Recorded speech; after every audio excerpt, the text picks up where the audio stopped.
He's attending the royal wedding of First Lady Joe Biden and Britain's Prince William and Princess Kate. This is ABC News.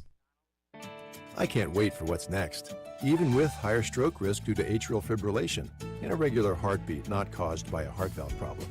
Eliquis, the Apixaban tablets, reduces stroke risk. It's the #1 cardiologist-prescribed blood thinner. Don't stop taking prescription Eliquis without talking to your doctor, as this may increase your risk of stroke. Eliquis can cause serious and in rare cases fatal bleeding. Don't take Eliquis if you have an artificial heart valve, abnormal bleeding, or have antiphospholipid syndrome. While taking, you may bruise more easily or take longer for bleeding to stop. A spinal injection while on Eliquis increases risk of blood clots, which may cause paralysis, the inability to move. Get medical help right away for unexpected bleeding or unusual bruising, or if you have tingling, numbness, or muscle weakness. It may increase your bleeding risk if you take medicines such as aspirin products, NSAIDs, SSRIs, SNRIs, and blood thinners. Tell your doctor about all planned medical or dental procedures. Learn more at Eliquis.com or call 1-855-ELIQUIS. WNSR, Nashville Sports Radio. It's the Mcfarlands Show with Darren McFarland and Fox 17's Justin McFarland. Ran Carthen, Tennessee Titans GM, joins the show. Ran, were you among the 70,000 plus that saw Taylor Swift at Nissan Stadium? How was the concert? I went to the Saturday night show. Easily the best thing I've seen. Now, I went into it, and I was like, I couldn't name a Taylor Swift song, but I was like, I love music enough to know that I know there were songs that I knew that I didn't know was Taylor Swift. So I'm really there because it's just the way my brain and my eyes work. I'm there looking at the stage production. I would guess to say crazy things like transition from one song to the next, the stage. And so that's the stuff that had me enamored. And it was easily, the best show I've seen. And so Beyonce's going to have to bring it in July. The Mcfarlands Show with Darren and Justin on Nashville Sports Radio, WNSR. Listen, you can't handle the truth. It's about to go off. Live from the WNSR Strike and Spare Studios. Just a bit outside. It's the Mcfarlands Show with Darren McFarland and Fox 17's Justin McFarland. Show me the money! Call or text now. We'd love to hear your thoughts. Call us or send us a text on the WNSR text line. 615-844-5600. 615-844-5600. Call or text. Same number. Alrighty then. Now, the Mcfarlands Show with Darren and Justin.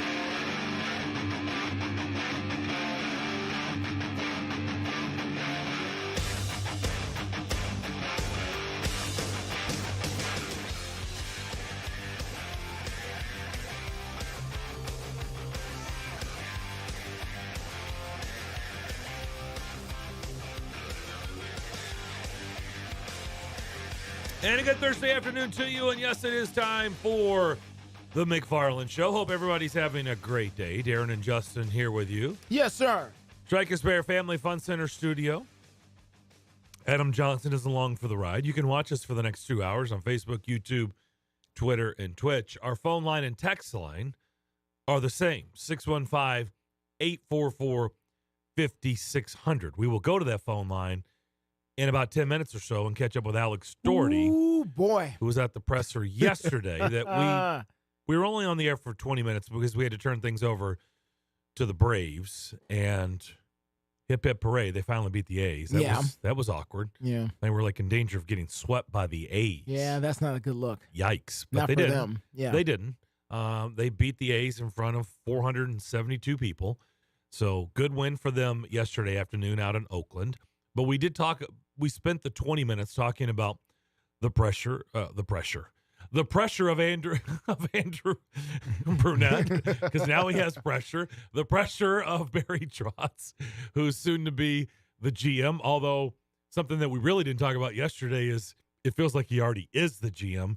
David Boyle, who is currently the GM, talked as little as he's ever talked. Took a back seat in a press conference, and I get it. I mean, in a month, he's going to turn things over to Barry Trotz. By the way, happy June, everybody. It's going to feel like June.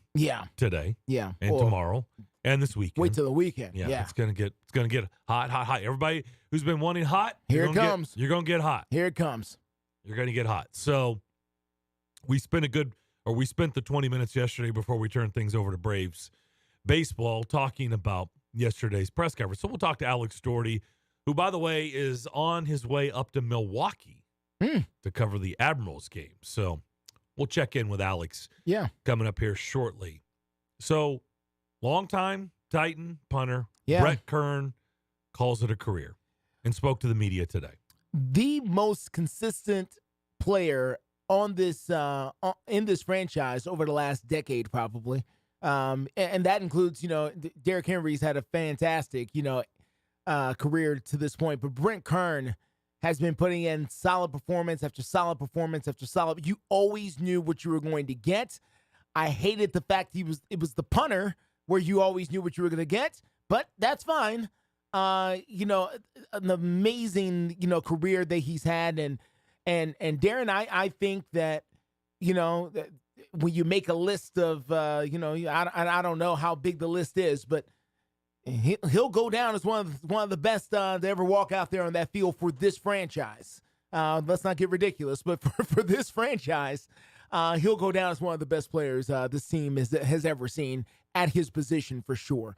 Look, people can laugh if they want, and you may laugh. I don't know. I've said this for a long time. Look, if you have a roster spot, when you are only allowed to have a certain amount of roster spots, and you pay someone, in the cases of Brett Kern, pretty well over the bulk of his career. Yeah. You should not treat it as, their lives don't matter. Punters' lives do matter. Oh, absolutely. And they are people, and they are athletes, and they hold a position on a football team. Yeah. And I think football was kind of scoffed at the punter and kicking position. Yeah. I don't know why. Canton is not littered with Hall of Fame kickers and punters, even though they should have more than what they have. There are Hall of Fame kickers and punters. Again, you have a position for a reason. Yeah. And if you are great at that position, whether you respect it or not, you belong in a Hall of Fame. I would agree. And Brett Kern, in my opinion, is a Hall of Fame punter. A Pro Football Hall of Fame punter. Yeah. Wow. Okay. He is. Okay. Well, why not? I mean, I don't know. What did you not see in the decade plus here that I would honestly need to think about it. Do you ever remember a dip? Do you ever remember going, man? No. Brett Kern, what's wrong with him? He He's the seems most off. consistent guy. There's no question about it. When you're that consistent for over a decade, I mean, you're great. So here's the counter. Here's the automatic question that is coming. Is Craig Hendrick, rest his soul, was he a Hall of Famer as well? Craig Hendrick? Yeah. Yeah. He's a Pro Football Hall of Famer. Yeah. Okay. I believe that. That's fine. I mean, listen, I'm not trying to say you're right or wrong. I'm just asking if you believe Brent Kern is, then to me, Craig Hendrick would be in as well. Why did you say rest his soul? Didn't. It's the other one. Sorry. You're thinking about Rob Bronis. Bronis. Rob Bronis. Sorry. Apologies. By the way, another one.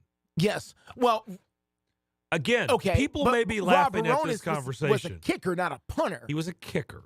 And I'm sorry, everybody, for mixing. I just was very No. You just threw me for a loop. I was like, whoa, wait a minute. What? I threw a what? It's my fault there. Okay. That's my fault. I apologize. I just wanted to make sure. No. You're right.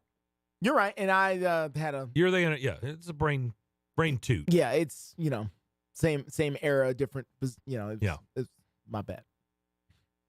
I just, again, people may be laughing at all this kicker and punter talk, but it was pretty damn good here for a look. There's one thing this franchise has gotten running right back since they've been here, and kicker and punter. Running back, it's kicker and punter. Yeah, they did real well with that. We have never had to worry about that for the most part. For the right? most part, it was a couple of years. Yeah, but overall, as a whole, 25 years. Yeah, it's been really, really good.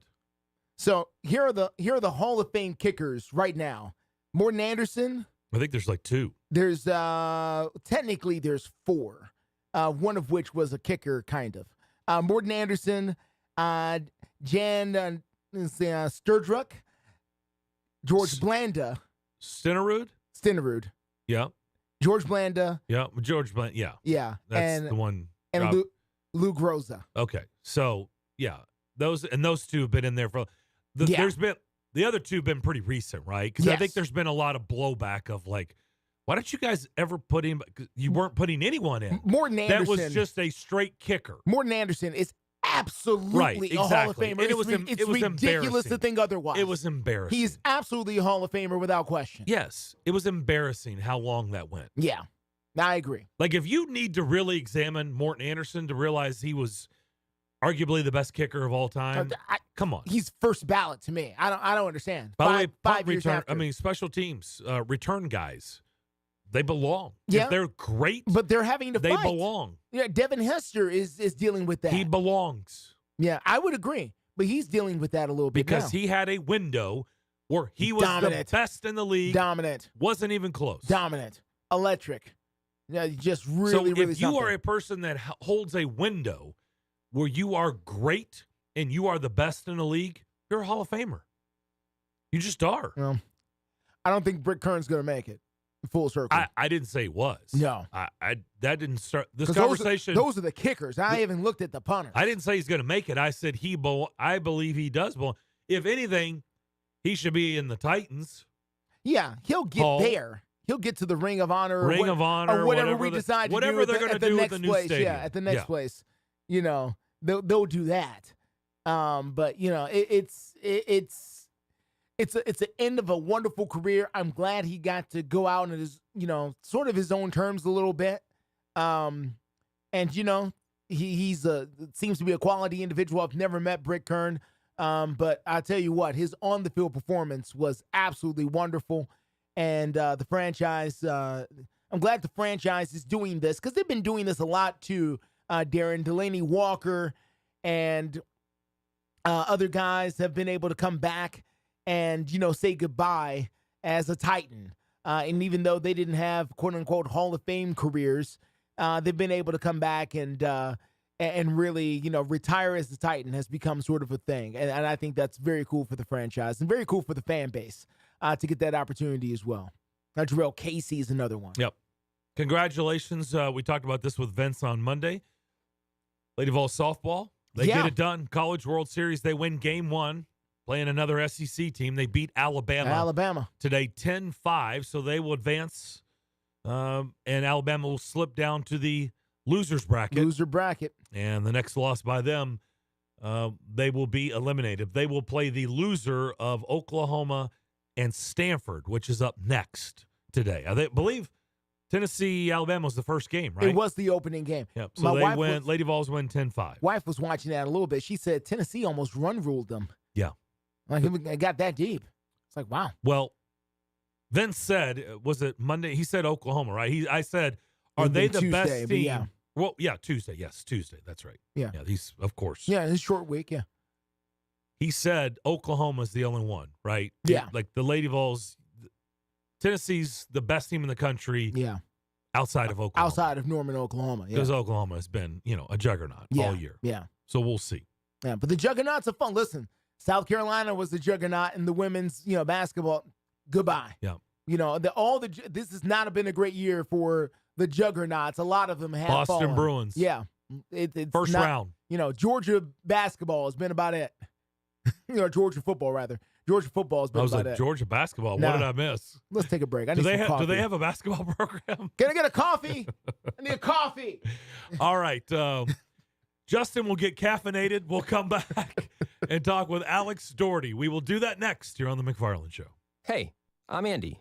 If you don't know me, it's probably because I'm not famous. But I did start a men's grooming company called Harry's. The idea for Harry's came out of a frustrating experience I had buying razor blades. Most brands were overpriced, overdesigned, and out of touch. At Harry's, our approach is simple. Here's our secret. We make sharp, durable blades and sell them at honest prices for as low as $2 each. We care about quality so much that we do some crazy things, like buy a world-class German blade factory. Obsessing over every detail means we're confident in offering a 100% quality guarantee. Millions of guys have already made the switch to Harry's, so thank you if you're one of them. And if you're not, we hope you can give us a try with this special offer. Get a Harry starter set with a 5-blade razor, weighted handle, shave gel, and a travel cover, all for just $3 plus free shipping. Just go to harrys.com and enter code FOOTBALL at checkout. That's harrys.com, code FOOTBALL. Enjoy. Do you hear that? Asthma triggers are everywhere, from dust mites, pet dander, and pollen, to smog and smoke. An asthma attack can strike anywhere, anytime. Be prepared with quick-acting Primatene Mist. Clinically proven to open airways quickly. It's the #1 FDA-approved asthma inhaler available over the counter. Primatene Mist. Breathe easy again. Use as directed. Today on Hey Culligan's Smart Home, Smarter Water Softener, here's Kevin. Hey Culligan, can a smart water softener lift those heavy salt bags for me? Kevin, it can. Wait, it can? Yep, the smart high-efficiency water softener from Culligan can alert your dealer when the salt needs to be replaced, and they'll do it for you, so your water stays soft and you stay away from lifting the bags. I mean, I could lift them if I wanted. No judgment here, Kevin. We're happy to do it, and we're already on the way. Let us help you out with a free in-home water test with the local Culligan water expert at Culligan.com. Hello, this is Philip Cox from Strike and Spare Family Entertainment. Are you looking for new and exciting things to do with the family during the spring and summer months? Thanks to Strike and Spare Family Fun Centers, you don't have to look any further. Sign up today for Kids Bowl Free, a summer pass starting in May where kids 15 and under receive 2 free games of bowling every day. You can also purchase a family pass that allows you to join the fun as well. Visit any of the 5 local Strike and Spare locations in Hendersonville, Murfreesboro, Donaldson, Hermitage, and Tusculum to register, or just visit kidsbowlfree.com/Strike and Spare. Strike and Spare, where fun is bowling. Celebrate the history of our national pastime at the National Baseball Hall of Fame and Museum in Cooperstown. See priceless treasures that'll bring your baseball memories to life. Connect with events that have shaped and changed the game and our country. Our stories to tell, your memories to share. Plan your visit today at baseballhall.org.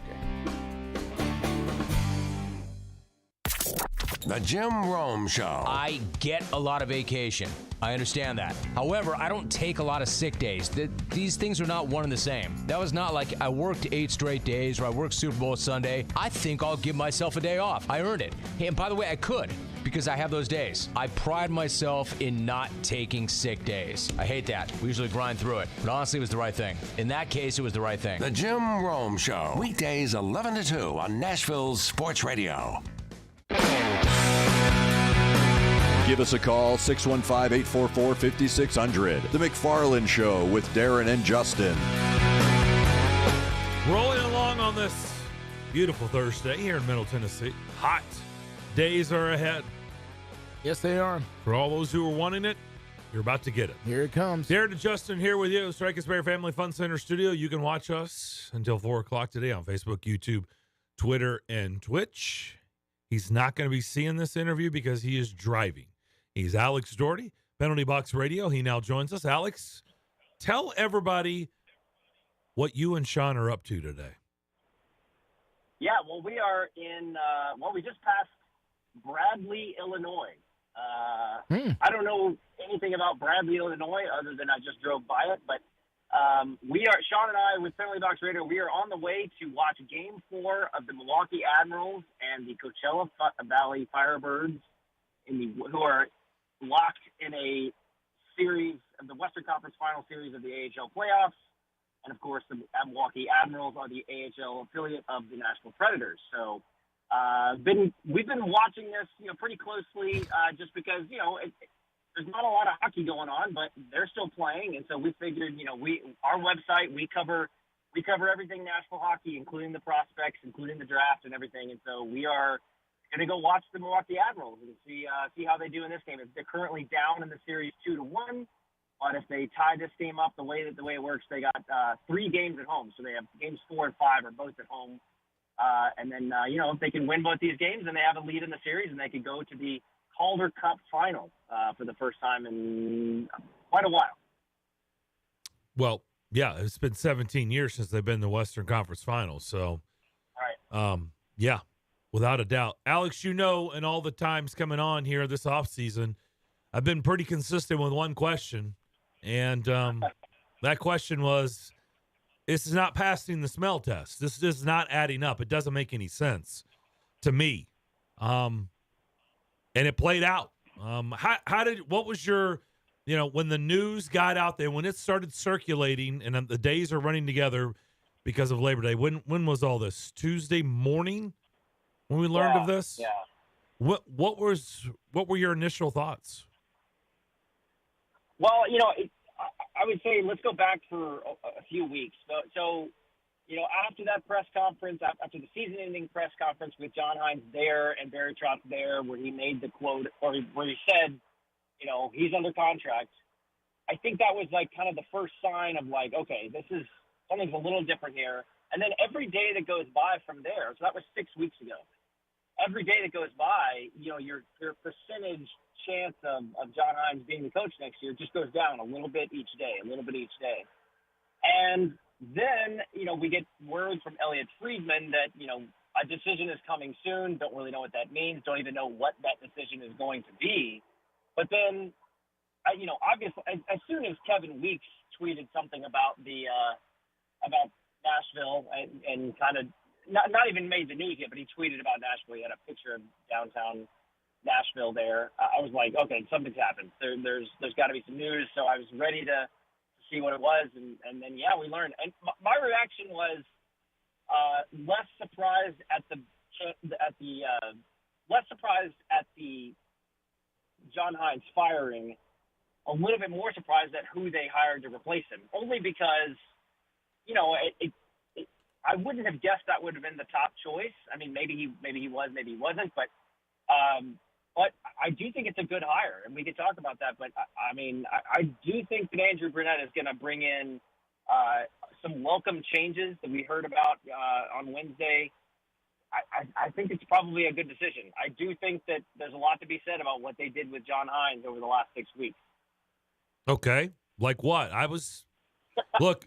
Justin asked me, and he knows the last 2 days on the show. I mean, I don't enjoy it, but we try to keep it real on here and, give our honest assessment. We're not looking, to get people to we're not just throwing stuff out there to get people to listen, okay? We're just trying to give our honest assessment. And I just said, as much as I highly, highly, highly respect Barry Trotz and have known him for a very, very long time and have interviewed him hundreds of times over the years. Yeah. I am perplexed that, it was handled this way, because David Poile and Barry Trotz are Hall of Fame coach and general managers, and they're Hall of Fame people. And, I'm sorry. I just know it doesn't take that long to assess. I mean, he had been assessing since, or evaluating. Let's go with the word that's been used. It just doesn't take that long to evaluate. They know.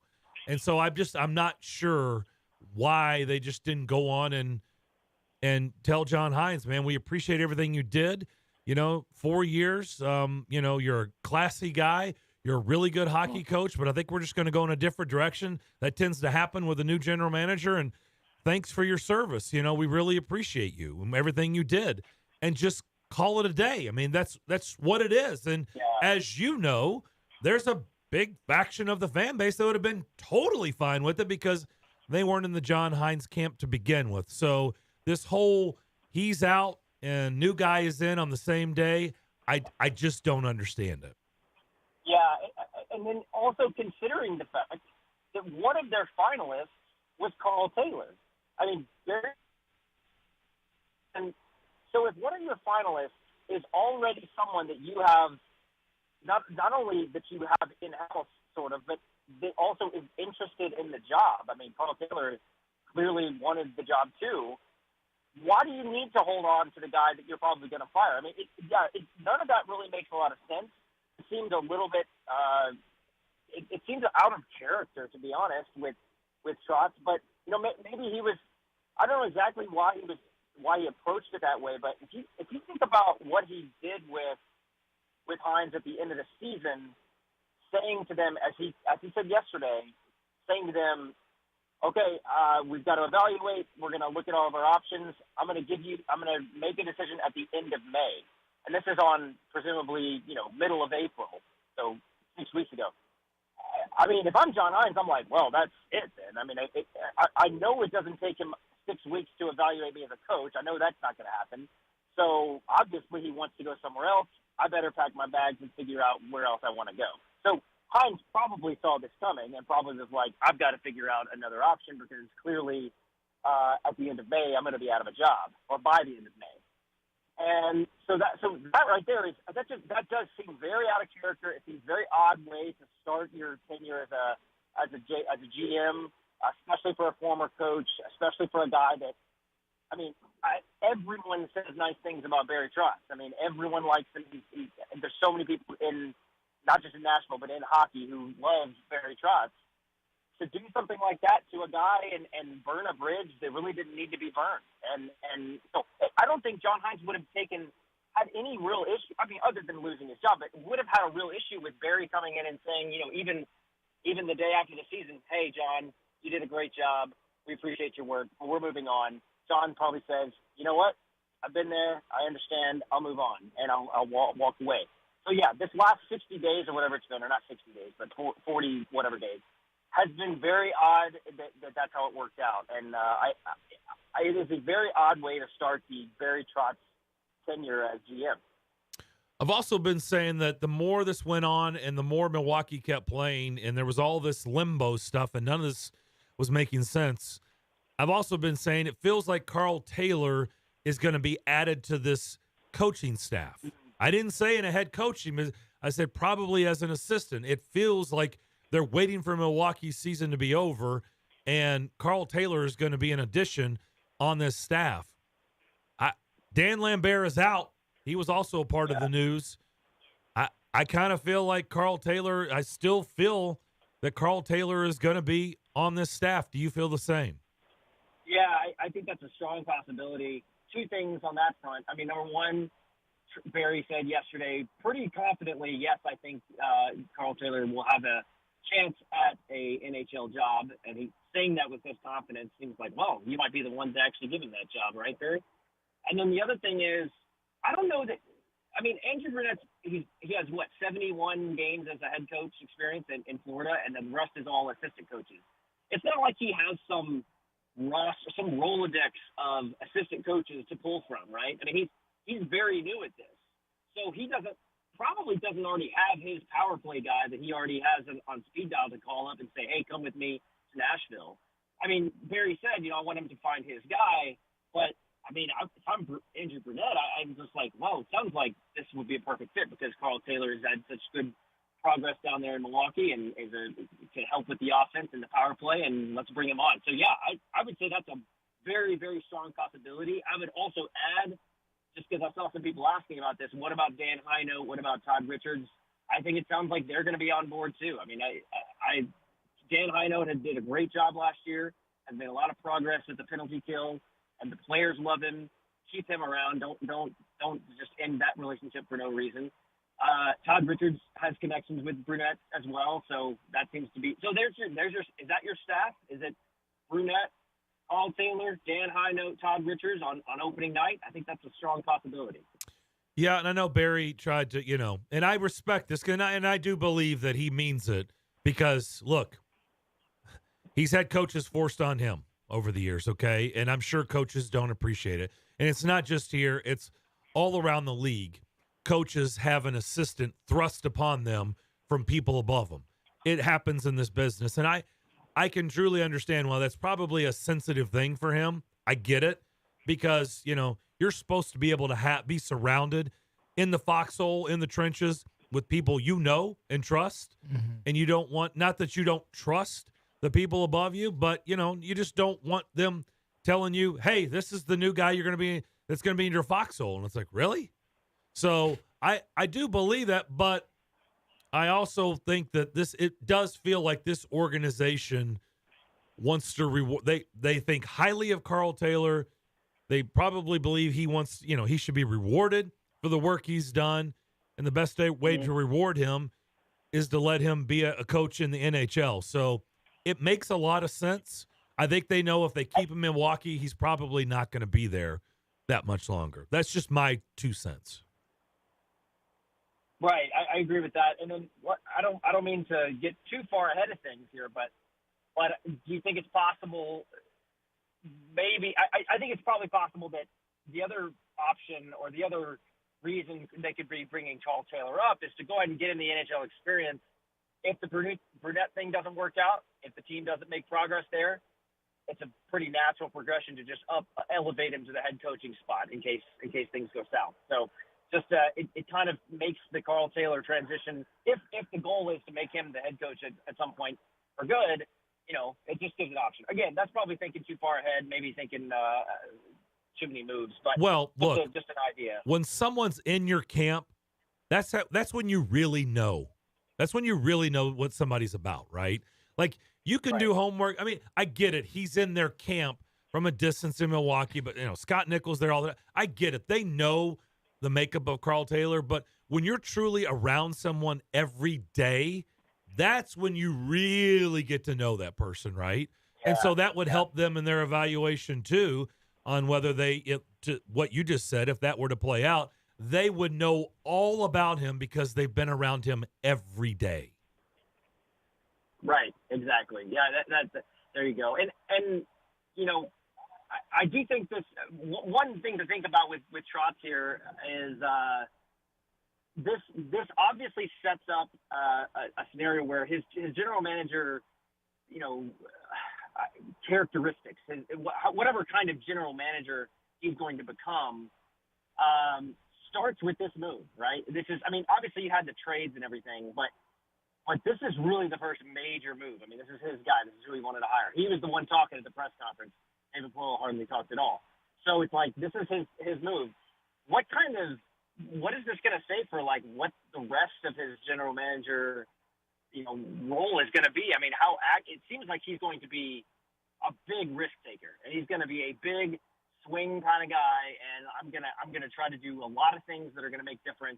I'm not gonna just accept things as they are. I'm always gonna try new things and take risks. I think that's a really interesting way to go about it, and I think that it's certainly off to an interesting start nonetheless. I mean, regardless, it's off to an interesting start. Well, I saw some of the quotes that you put out there from yesterday, and I'm thinking some of those were in the scrum with Barry Trotz, and, talking about, I can find third and fourth line guys all day long, which is true, but he wants to, get some people get guys that'll get people out of their seats, take some swings, like you said. That's great, and that's actually refreshing to just have someone say it, but the reality is, isn't that what every general manager in the league is trying to do, really? I mean, if you get down to it, again, sometimes it's just nice to hear it, though, right? It was nice to hear. I thought it was interesting. That wasn't the scrum, and it happened sort of towards the end because after the major kind of press conference, we split off. I talked to Andrew Burnett first, and then went over to Trotz. And he was, first of all, you know this, Darren, but for those that don't know, Barry Trotz is a talker. I mean, there are going to be some seriously long general manager press conferences with this guy because, 2 questions is like 20 minutes. I'm not even joking. This guy just goes on, and it's all good. It's all quality stuff. It's just you really can't get too many questions in because he gets 1 or 2, and it's like he's off and running. So anyways, the reason I say that is it was kind of towards the end. I don't even know if the question that was asked was about the draft. I assume it was. But as soon as I heard that, the reason that I thought it was interesting is it's sort of just the way he put it. I think he seemed very sincere about the way he was going to direct his scouting staff to go after this. And I do think that saying to the public that I've told my scouts to take some risks is an interesting strategy. I mean, I don't – maybe there's other GMs that have said that. Maybe David Poile said something like that in the past, but I haven't heard it much because, what that means is there's 13 picks for this team this coming draft. What that means is we might only hit on one of these dudes, maybe 2. 1 or 2 of these dudes might actually turn out. But the one that does, as he said, will get you out of your seats, and that's what he wants. And so, I think the philosophy in the past has been we've got to fill a roster, we've got to get a bunch of bodies, and we've got to get guys that can develop and grow slowly over time. It doesn't sound like that's going to be the strategy anymore, and that's kind of refreshing for a lot of fans. Why Andrew Brunette? Well, I think part of it is, I think the biggest thing is offense. I think that's what he's going to bring. And now the problem is Justin, that we don't have a huge resume for him. We have a very good resume, but it's very brief. He had one season in Florida, well, not even a full season, that ended up being President's Trophy winning team. And that team was extremely good offensively.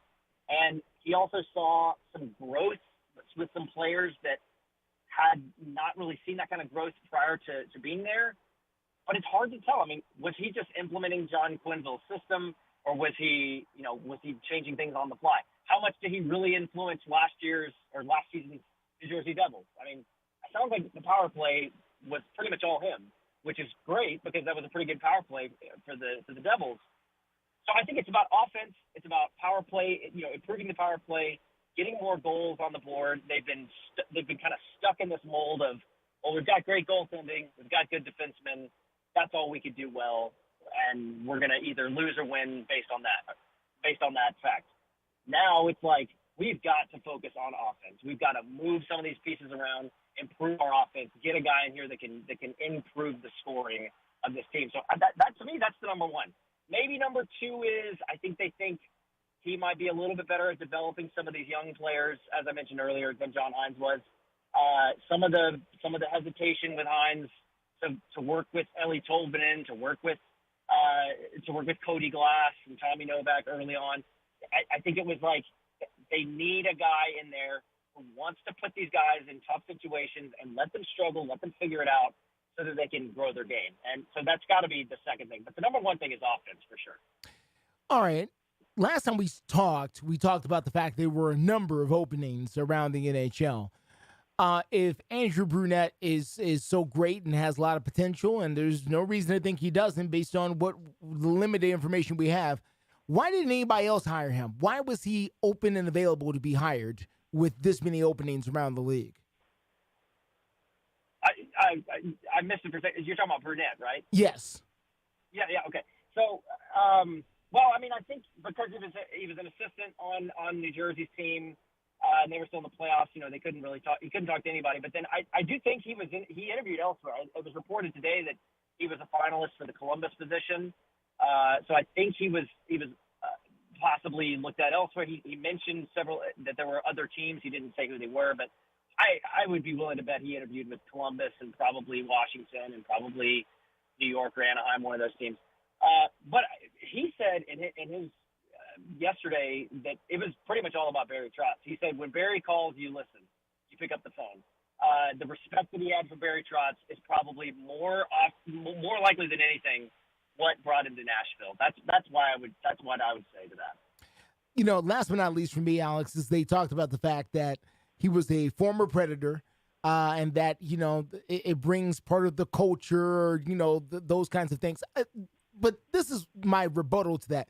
He was only here for one season, and the first season. And, that team didn't exactly set the world on fire, and they weren't supposed to. They were an expansion team in 1998. How much of the culture does he really know, being that he was here for one season? I'm not even sure if the Like It, I Love It song was around the first season. I mean, was Fang Fingers out the first season? Were we telling people they S the first season? Were we doing that? I mean, so how much of the culture does he really have in him? Yeah, you got a good point. He was only here for one season. He did play against Nashville for a number of years. I mean, he was okay. Well, that's fair. I think he was in that league up until maybe 2012, 2011, something like that. I think he's 48 years old now. So there is that. So he at least saw them for a number of years after that, including some of the competitive years and the All Korea days and whatnot. But maybe more than that is he had a relationship prior to that with Barry and with David Poile because he was drafted by the Capitals when David Poile was there. He mentioned that yesterday. So I think since they kind of all had the same mindset early on with Poile and Barry Trotz in the American League and everything, I think that's kind of part of it too. So the 1 year in Nashville, it's a great point. Maybe the Nashville part of it isn't as important, but he did have a working knowledge and a history of the quote-unquote Predator way, even when it was not in Nashville. Alex, you guys enjoy the trip. Have fun. Thanks for doing this. Be safe, and we'll talk to you when you get back.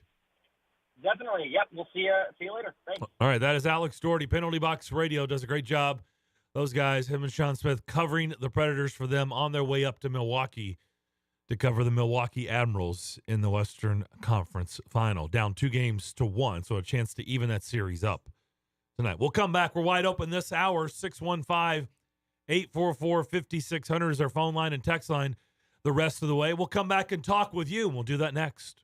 Today on Hey Culligan, how smart is your water? Here's Tracy. Hey Culligan, I think my water might be dumb. Good news, Tracy. Your water's not dumb. It's just not talking to you. You can make my water talk. No, but the new Culligan Smart Drinking Water System can talk to your phone to tell you when your water filters need changing and help you meet drinking water goals. Now that's some brilliant H2O. You said it, Tracy, and we're already on the way. Let us help you out with a free in-home water test with the local Culligan water expert at Culligan.com. Here at Total Wine & More, you'll find what you love and love what you find. I like this flavored gin, but want something new? You'll love this one. Wow! Oh, you're good.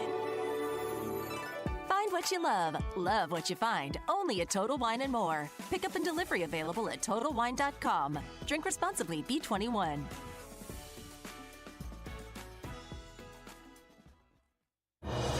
Breaking news. Tax refund shock is everywhere, but what is it? My tax refund shrank. Mine too. The culprit? Pandemic-related stimulus payments and tax credits expiring. In this reporter's opinion, you need a tax expert. Hey guys, Jackson Hewitt guarantees your biggest refund. And tax prep is 50% off? Going there now. 50% off is a limited-time offer for new clients filing at participating locations. Max value $200. Visit jacksonhewitt.com/50 for terms. Today on Hey Culligan, how smart is your water? Here's Tracy. Hey Culligan, I think my water might be dumb. Good news, Tracy. Your water's not dumb. It's just not talking to you. You can make my water talk. No, but the new Culligan Smart Drinking Water System can talk to your phone to tell you when your water filters need changing and help you meet drinking water goals. Now that's some brilliant H2O. You said it, Tracy, and we're already on the way. Let us help you out with a free in-home water test with the local Culligan water expert at Culligan.com. Do you ever feel like gambling is causing financial strain or hurting your relationships? The Gambling Clinic has been helping people who want to change their gambling habits for over 2 decades. With physical clinics and remote online appointments, we're here to help you make informed decisions about your gambling so it doesn't lead to a bigger problem. Visit us at thegamblingclinic.com so we can work together to help you win your life back. This project is funded by the Tennessee Department of Mental Health and Substance Abuse Services. 5-state forecast. Your exclusive Nashville Sports Radio WNSR Sky Scan forecast. Today we'll have clouds, sun, and spots of shower thunderstorms in the evening, the high 88. Otherwise, mainly clear tonight, low 66. Sunshine Friday, a stray afternoon thunderstorm, high 92.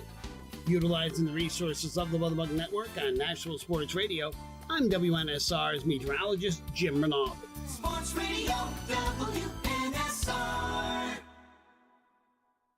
Hey, John, you know every first Friday of the month at the Bill King Show from 6 to 9 and our Greg Pogue and John Burton Show from 9 to 11 broadcast live on location at Kitchen Notes at the Omni Nashville Hotel. Yeah, but this first Friday, June 2nd, will be extra special when Nashville icon and News Channel 5 news anchor Vicki Yates spends 2 hours with us on her last day at News Channel 5. Listen to the show Friday, June 2nd from 9 to 11 from Kitchen Notes as we pay tribute to a true Nashville media legend and a wonderful lady, Vicki Yates.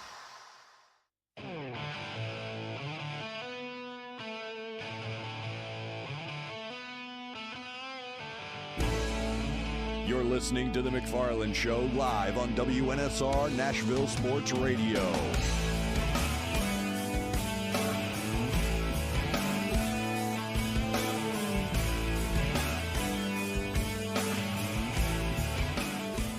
Back here on the Mcfarlands Show, Darren and Justin here with you on this Thursday afternoon. 615-844-5600.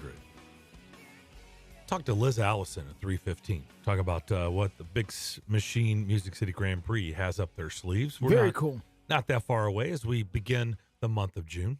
Let's go to Tony in Nolensville. Tony, what's up? Good afternoon, guys.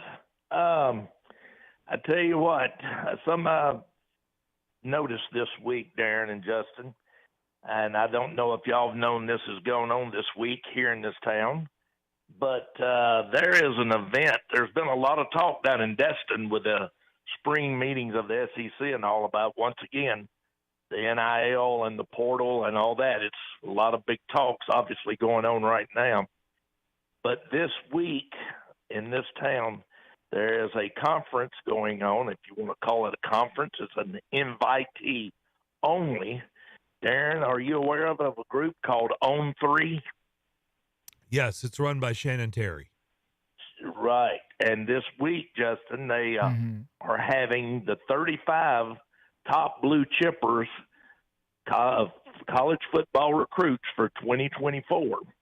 They're having them all gather with their parents, and they're having a conference to go over all the NIL stuff, covering the advice, education of it, resources of it, and all from the universities. And they've got two keynote speakers, one being Kurt Herbstreit and the other being Olivia Dunn, the gymnast at LSU. And who's crushing they it, are going, by the way, in NIL. Yeah. Crushing it. Everywhere. Oh, yeah, she's making $3.4 million right now. It's crazy. That's what her numbers are up to. And I mean, she's doing Sports Illustrated. She's working with a clothing line. She's doing the TikTok stuff. She's all over it. And she, this is an athlete that has totally embraced it and is using it. I just, you just hope that they kind of give back, or maybe that's what she's doing with these upcoming athletes, these blue chippers, that to trying to guide them along to what to prepare for. So you got to tip your hat to her and that, what's his name, Darren? Shannon Terry? Shannon Terry is the godfather of Rivals, the godfather of 24/7 Sports. And now I guess I don't know the history on 3. I'm assuming, just because I know how Shannon Terry works. He creates things, he gets them to be huge, and then he sells them and makes a fortune, and then he starts up a new thing, makes it huge, sells it, makes a fortune, starts up a new thing, it gets huge. Sounds like a land developer in Nashville. And makes a fortune. And so I would assume, knowing Shannon Terry's track record, that On 3 is his baby again, like Rivals, like 24/7 Sports. And then, 5 years from now, he'll sell it and make a fortune. Wow. They were doing this week. I think it started on the 30th, which was, Tuesday? And it goes through the 2nd. And like I say, it was invitees only, the top 35 blue chippers and their parents. I say this, do you guys know who Shannon Terry is? He's Nashvilleian. He's here. Mm-hmm. Yeah, I mean, he played at Lipscomb. So, and Darren, if he takes this and goes to each state by state by state with the top blue chippers out of each state, like you say, he takes something, he makes it, and makes a lot of money with it. That is true. Y'all were talking earlier about kickers in the NFL Hall of Fame. I think the only punter that is in the NFL, which strikes a nerve with me, being as I was a punter and all, is Ray Guy. That he was, I think he's the only punter, just, tag punter. George Blanda punted, and Luke Rose and all of them, but as a punter, I think he is the only one. And what come to my mind, just thinking off the top of my head, was Jan Stenerud. If y'all remember, he was the only Norwegian to ever play in the NFL. And played in, 19 seasons? Something like that. Most of them with the Chiefs, I think. But he come to my mind. So, and I thought that was some good talk. Darren, I read an article in the paper 2-3 days ago when I got back. Look for your next baseball coach, a new one to be in the SEC, I think, is Dan McDonnell from Louisville. I think he could end up at Georgia or Alabama, maybe Missouri, but I think Georgia or Alabama. Alabama's coach down there, the interim coach, has done a pretty good job. So I was just saying, to be continued. We'll see what their run is. Obviously, if this cat gets them to Omaha, they're going to keep him. Yeah. Oh, absolutely, and he deserves it. Of course. Deserves it. Yeah. Mm-hmm. But McDonald somewhat threw Louisville under the bus last week. If y'all hadn't seen the article, y'all kind of read it. He talked about the lack of commitment from the university. And he felt like that they're not giving a full commitment to what he goes out and he tells the recruits, we're going to do this, and they still haven't done what he's been promised. And last week, I think it might have been at a speaking engagement or something, but he kind of threw the University of Louisville under the bus with their commitment towards baseball. And so I don't know how much longer he's going to be there. And that come about after he was questioned because this year they didn't make their conference tournament. So obviously they didn't make the NCAA tournament. So it's going to be interesting to see if he does, in fact, leave Louisville because he's been a mainstay up there a long time, about as long as he's been there as, Corbin's been here. So it's pretty close. So. He's taken Louisville. He's been there since 2007. He's taken Louisville to the College World Series 4 or 5 times. I was to say, I believe it's 5 times. Yeah. They beat us here one year, Darren. Yeah. In the Super Regional. Yeah. Mm-hmm. I think they beat our 2013 team, did they not? Yeah. They Yastrzemski 2013, and all those guys. Yep, they did. Yeah. Yep. That was the best Vanderbilt team and best SEC team, went 26-3 in conference play. Yeah, they did. Yeah. All right, guys, wanted to call and holler at you. Great show as always. Enjoying it. And I'll be listening again tomorrow. All right. Thank you, Tony. Thank you, Tony. We'll take our final break, come back, and wrap up hour number 1 of the Mcfarlands Show next. Staples has everything your business needs all in one place. Shipping supplies and services so you can fill orders from all over in one stop. Plus professional print and marketing services at your fingertips. And now during Staples Small Business Deal Days, when rewards members spend $100 or more, they get $20 back in rewards plus another $10 back with the Staples Connect app. And you'll find new deals in store every week on tech, chairs, and shipping supplies. Get everything for your business for less at Staples. Rewards offer ends 5/27. Limit 1. Redeemable in-store only. Bob's Steak and Chop House, located in the Omni Nashville Hotel, is a nationally renowned steakhouse specializing in the finest corn-fed Midwestern prime beef. The menu formula is simple: incredible meat, gigantic shrimp, fabulous salads, and decadent desserts. Start your experience at Bob's with the fried calamari or fresh scallops seared in Texas burnt honey. All the beef at Bob's Steak and Chop House are USDA prime cuts, from the traditional filet of tenderloin and ribeye to the adventurous Kansas City bone-in strip. They even have 2 different surf and turf options. And if you're looking for the other white meat, Bob's Steak and Chop House serves a dry-aged pork tomahawk with homemade applesauce. Fresh seafood is on the menu, from salmon to scampi, and even fresh lobster tail. For reservations, give them a call or log on to the Omni Nashville Hotel website. Bob's Steak and Chop House at the Omni Nashville Hotel. Have you ever met a single person in your life that enjoys paying taxes? No, no one does. If you can't sleep at night because you have a huge problem with the IRS, I've got some free advice for you. This service is strictly limited to individuals that owe the IRS $10,000 or more in back taxes. And if you qualify, we can guarantee that you won't be writing a big fat check to the IRS, or our services cost you nothing. The first 100 people that call today will get a free tax consultation worth $500. Stop worrying about your IRS problem. We can help you, we promise. Call the tax doctor right now. I mean right now, to learn more. 800-649-0142. 800-649-0142.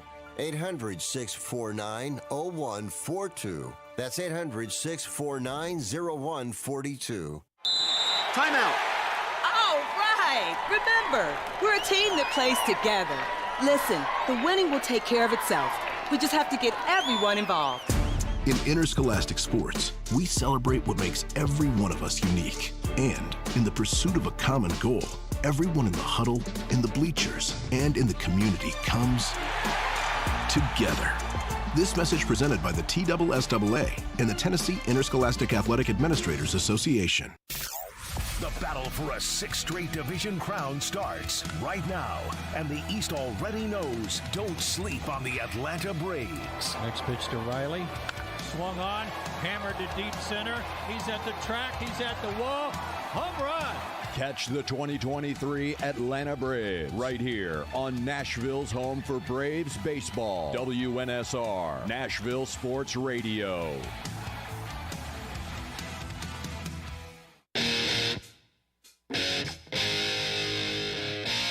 You're listening to the Mcfarlands Show live on WNSR Nashville Sports Radio.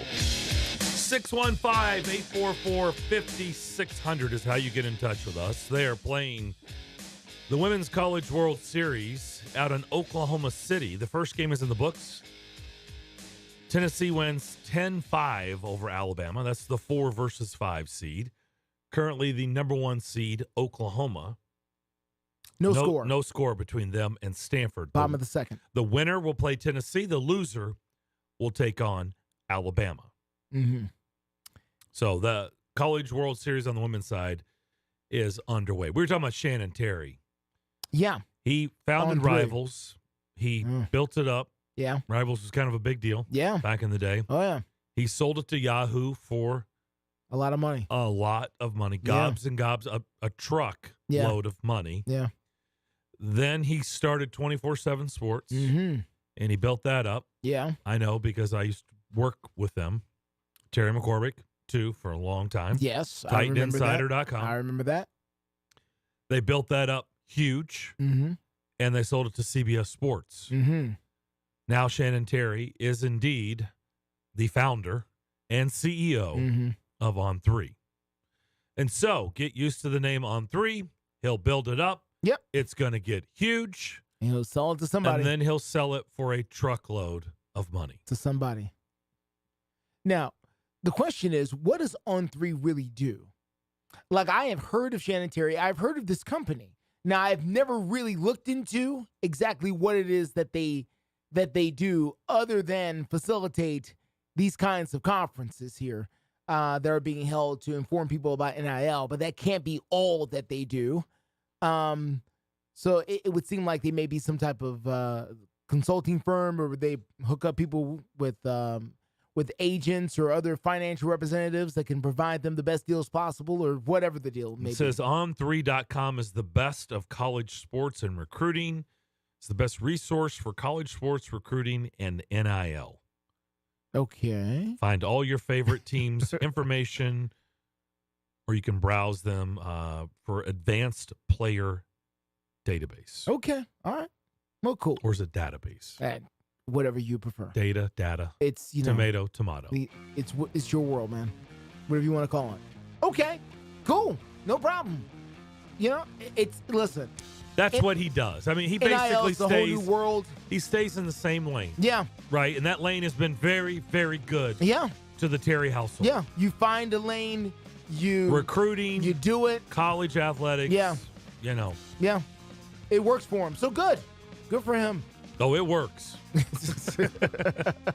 Oh, it's worked. It's working a lot. It has worked really well for him. All right, we'll come back. Keep this thing rolling here on this Thursday afternoon. Hour number 2 of the Mcfarlands Show is coming up next.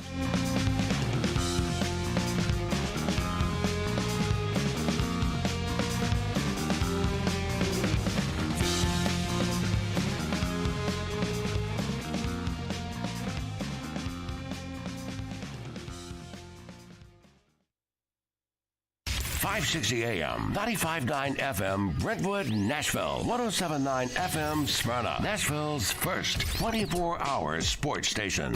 WNSR, Nashville Sports Radio.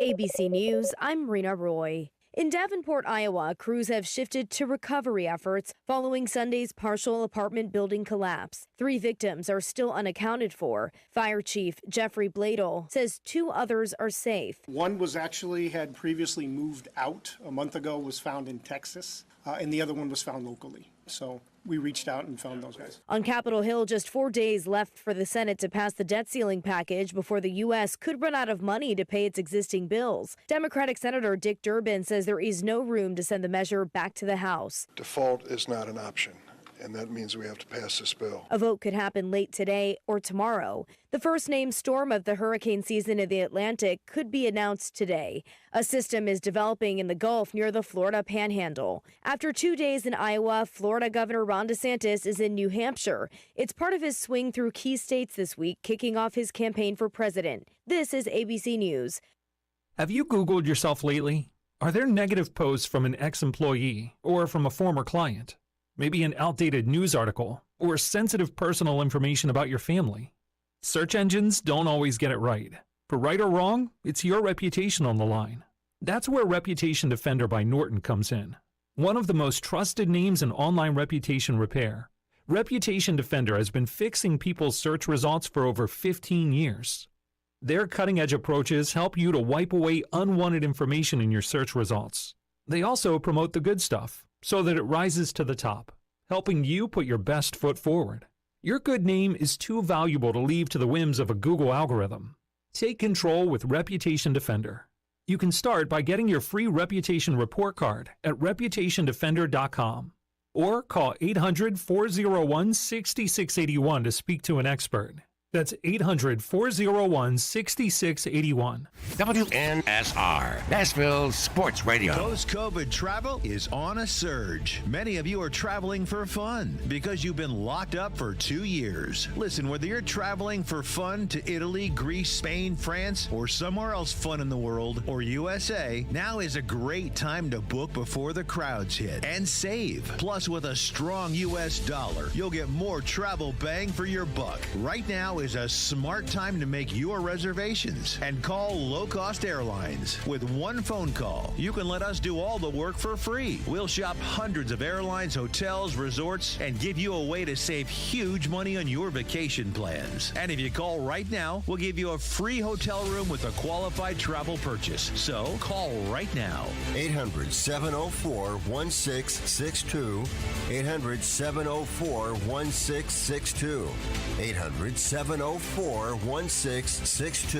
That's 800-704-1662. Just because you can't see it or smell it, radon gas is everywhere. Caused by natural radioactive decay, it is the leading cause of lung cancer in women, children, and non-smoking men. And with Davidson County homes testing higher than the national average, now is the time for radon testing. Radon Mitigation is Nashville's licensed and NRPP certified radon mitigation company who can test your home, install systems, and maintain continuous meters for daily readouts on their simple-to-use app. If you're buying or selling a home, save money on costly repairs and expensive inspections. Let Alex and his team at Radon Mitigation make your home a clean air home. Give them a call today at 931-47-RADON. That's 931-477-2366. Or online at ChooseRadont.com. That's ChooseRadont.com. Hey, I'm Alex with Radon Mitigation, proud sponsor of the Atlanta Braves on WNSR. Listen, you can't handle the truth. It's about to go off. Live from the WNSR Strike and Spare Studios. Just a bit outside. Now back to the Mcfarlands Show with Darren McFarland and Fox 17's Justin McFarland. Show me the money! Call or text now. We'd love to hear your thoughts. Call us or send us a text on the WNSR text line. 615-844-5600. 615-844-5600. Call or text. Same number. Alrighty then. Now, the Mcfarlands Show with Darren and Justin.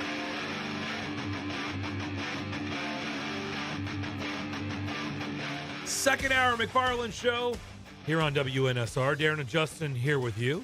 About 10 minutes or so, we'll catch up with Liz Allison, Executive Vice President. Big Machine Music City Grand Prix. They're coming to the streets of Nashville again. Joseph Newgarden, Indianapolis 500 champ. Wow. By the way, tried to get him on with us this week.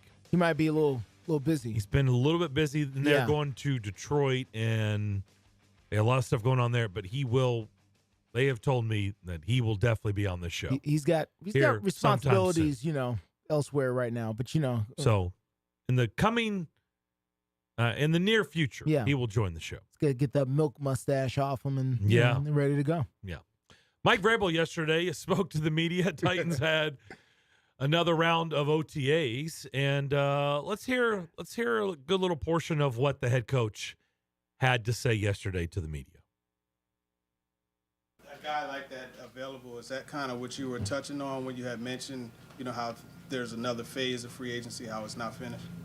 Well, players come available at different times of the year, all the way up until the trade deadline, and then, some of those veteran players that may be out there that signed throughout the offseason and training camp and even into the season. So, player acquisition is always going to be something that you can try to add to your roster at different times.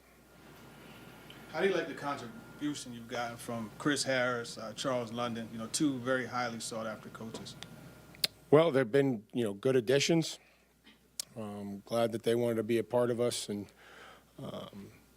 excited to work with them. And it seems like they've, come in and helped their groups and continue to help their sides of the ball and try to put together a staff that our players, feel like they can develop them and obviously make a connection and try to help them, give them confidence to do their job. So those guys are, sorry, Jimmy, those guys are, hadn't known Chris, but I've enjoyed getting to know him on a personal level, professional level. I know that Shane has, really valued his input here in the offseason that we've gone through. And, I like where Charles is at and the dialogue that he brings. Go ahead, Jimmy. And then out, and I guess working with Derek. How much did he benefit? Obviously, Tony did a great job with him. Now he's got a different voice, maybe teaching him some different things. How much could he benefit from that at this stage of his career? Well, Justin's also brought, really good knowledge of the run scheme and what,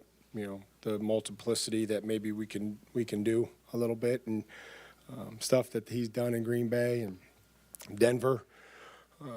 Another good football coach, and I think it's kind of been good for Derek to kind of learn, maybe just some different things and maybe different ways to do them. And Tony certainly did a great job with that position group since he's been here. Is there a challenge? We all know guys learn in different ways. So as you're trying to teach them, but you don't yet know them, what's the challenge to kind of figure that out? The challenge is trying to get to know them as quickly as possible. Ask a lot of questions, and we try to tell our guys not to through an answer. If you don't know, just say I don't know, and we'll stop right there, and teach them or correct them. We also have, I feel like a great staff that can provide for guys to get some. We have different coaches that may take new players or younger players off in some one-on-one settings in the morning. And that happens with, look at Jaleel, for example. Jaleel Johnson, I walk into the D-line room and, Big T's got the guys that have kind of been here, and Clint has taken, Jaleel and started to get him brought up to speed. So that happens throughout the positions. And as many players as have come in midweek in the middle of the season, we've been able, we've had to do that. You got plans to host the Patriots here the way you're going to see the Vikings? Yeah, we're excited to go see Minnesota and get to work against a great skill group, a great scheme offensively, and what Brian will bring defensively. Continue to talk to the Patriots, and we'll get something out once that's cemented. How beneficial are those to your team as you get ready for the season? Well, it's always great to practice against other players to try to get, a feel for a different scheme, or even, most importantly, just different players. You kind of, the only team that we can game plan against right now, or kind of figure out, a skill set of a receiver or a pass rusher or an offensive lineman is ourselves. So during the season, we'll have to do that on a quick turnaround, have Tuesday and Wednesday, Thursday, Friday to kind of study those guys, figure out what the scheme it is, a game plan, how certain players may play, what their skill set is, what their play style is. And I think one thing that those summer practices can do is give you a little bit of that when it's done, well, and there's respect on both sides and, competition, but also we're trying to, at the end of the day, take care of each other. You mentioned Jaleel What does he add to your defensive line group? Well, he's a veteran player that's played inside, played some snaps in this league, and just gives us another guy with competition and some presence that has played. Big body that has played both spots inside. We've seen Traylon a couple of times out here now from our perspective, I guess, or at least mine. He looks so much more comfortable now than obviously a year ago and even at the beginning of some year. How would you gauge kind of how he's progressed in the last year to where he is now?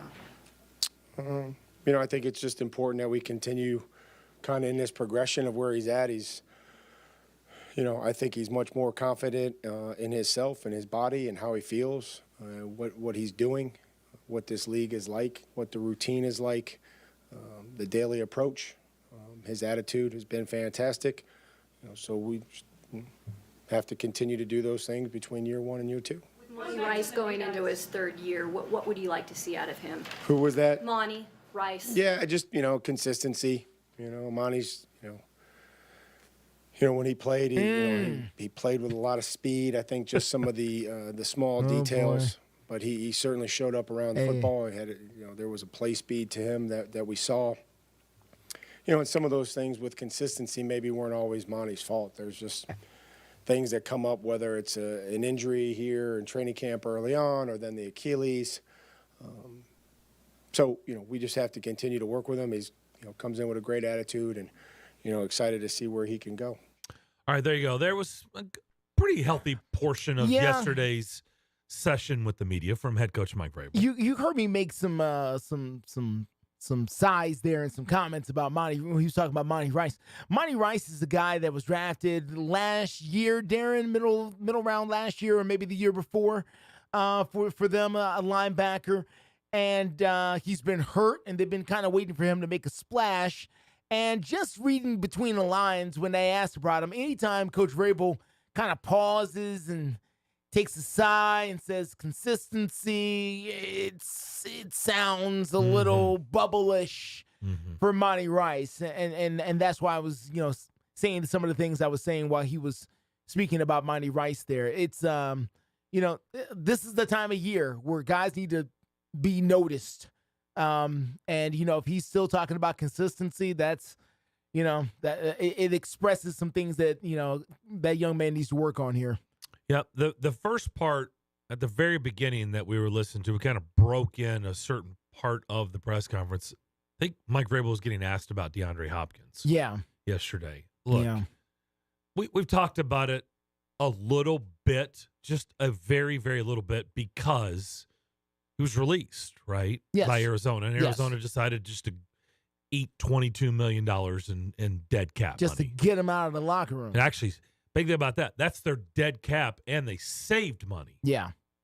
Which tells you how much they were paying DeAndre Hopkins. The reason that we haven't talked about it a ton is because we're not there yet. We're very close. We can see the sports desert, but there's a lot of people that believe in this market. We're in the sports desert, so they just will talk. They will take anything and talk about it. Yeah. Till everybody's ready to throw up. Yeah. Okay. They're going to make a big to-do about anything. Yeah. For a long period of time, just to chew up the clock because they believe they're in the sports desert. Yeah. The reason I say that is because we're really just wasting your time. Look, I'll say it. If I'm wrong, I'm wrong. But DeAndre Hopkins ain't going to be playing with the Titans. Okay? No, I don't think so either. He's not. I don't think so either. Is it 0.0%? No. I said it that day? I said what? There's a chance. What'd I say? Sure.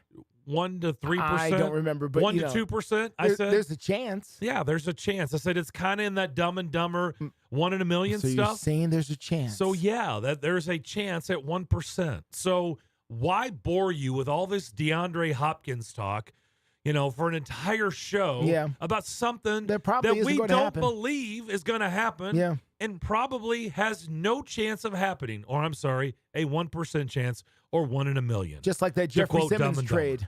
That big Jeffrey Simmons. Yeah. No. Yeah. Oh, the Derrick Henry trade. No. Ryan Tannehill was traded to the Jets because. Yeah. All right, we'll come back with Liz Allison. We'll talk a little racing in the streets of Nashville, and we'll do that next. With 13 locations nationally, including Smyrna, Star Leasing Company is a semi-trailer one-stop shop and the perfect place to build a career as a semi-trailer mechanic. Seeking candidates with all levels of experience, Star Leasing Company has a semi-trailer technician trainee program with sign-on and quarterly bonuses and other opportunities such as $1,000 for having a yearly physical. The package also includes 401k with company match, health, dental, and vision insurance, competitive pay with weekly paychecks, and paid holidays and time off. Star Leasing Company, not your typical semi-trailer leasing company. Visit starleasing.com to learn more. There are a lot of fun days in May. There's Cinco de Mayo. There's May the 4th be with you. There's No Socks Day. What? May all your days be winners this month with the all-new Instant Games. They feature top prizes up to $200,000 and are waiting for you at your nearest Tennessee Lottery retailer. Only from the Tennessee Lottery. Game-changing fun. Please play responsibly. The Tennessee Lottery congratulates this year's graduates from all the colleges and universities across the state. Your achievements set the stage for a brighter tomorrow. We're happy to have helped along the way by raising more than $6.8 billion for education and funding over $1.9 million scholarships and grants, including Hope Scholarships, Tennessee Promise, and much more. Visit DionLottery.com to see how our proceeds support successful futures. I've got a unique vacation idea for you that's right here in the United States. If you're ready for a vacation that's fun and downright affordable, listen up. It's driving distance for many of you, so no planes, no airline delays, no hassles. It's Branson, Missouri, the entertainment capital of the Midwest. Live music for everyone. Branson has 3 beautiful, enormous lakes, water attractions, live shows, great food, and tons of entertainment. It's a perfect vacation for you and your family, or if you're retired and you want to have a great time. And you can stay in Branson for as low as $99 a night. Please understand, this is not a timeshare offer. It's a real vacation for as little as $99 a night. We've got a free vacation guide we want to send you right now. All you have to do is call for complete details. Get your free Branson, Missouri guide right now by calling this number. 800-413-3953. 800-413-3953. 800-413-3953. That's 800-413-3953. Music City will be rocking June 23rd through the 25th with a different sound. The sound of NASCAR. Start your engine! The Ally 400 is back at Nashville Superspeedway, and this year, it's a night race. NASCAR in Nashville. It's guitars and fast cars under the lights. Visit NashvilleSuperspeedway.com to get your tickets for the triple header weekend, including the Ally 400, Tennessee Lottery 250, and the Rackley Roofing 200 today. Sports fans, listen to Youth Connect on Monday nights at 6 and hear me, Seagull Boys basketball coach Matt Rigsby and Darren Mcfarlands. Hey, listen to Youth Connect on Monday nights from 6 until 7 o'clock as we highlight high-level trainers, coaches, and players in and around Middle Tennessee. Give us a call at 615-844-5600. We live video stream all of our shows on Twitter, Facebook, YouTube, and Twitch. And hear me, Seagull Boys basketball coach Matt Rigsby. And hear me, Darren McFarland, live on WNSR, Nashville Sports Radio. Honest opinions, genuine conversations. The Mcfarlands Show. Rolling along on this Thursday afternoon. You can watch us every day, 2 to 4, Facebook, YouTube, Twitter, and Twitch. Darren and Justin here live with you, Strike and Spare Family Fun Center studio. Let's go vroom, vroom, Justin. Vroom, vroom? Let's go fast. How fast? Well, I don't think we can go as fast as these cars. But we can try. My age, nah. Yeah. My knees will give out. Tight turns here. And I'll be in the wall. Tight turns. And there'll be a wrecker. They'll pick me up and haul me away. I don't know how fast Liz can go. Liz Allison now joins us, Executive Vice President, Big Machine at Music City Grand Prix. They're coming to the streets of Nashville here in a couple of months. Liz, how are we doing? I am great. I'm so excited to be on with you. You and I have so much history, and the fact that that we're still talking about racing all these years later, it's just some things never change, right? Look, I don't want to pat ourselves on the back, but we did have a kick-ass race show for a long time in this market. did. So maybe I just did pat ourselves on the back, but it was a killer show. It was, and it's so funny. I was telling somebody that that I was joining you today, and just started kind of reminiscing on some of the funniest moments that we had, and some with Willie as well, and George way back in the day, and where we just completely lost our minds and on the air, or had some big crack up sessions on the air, and so we had so many fun times. So I treasure our friendship, and certainly look back on all of that time together as just some of the best memories that I've had in radio. Thank God Pete Weber doesn't have that blooper reel. We would, because he would have it out there, and we could just reference it. He would, believe too. me. He would. I'm glad. No, he absolutely would. He's got the ultimate blooper reel, and Liz is not joking. We have had some my pretty goodness. crazy.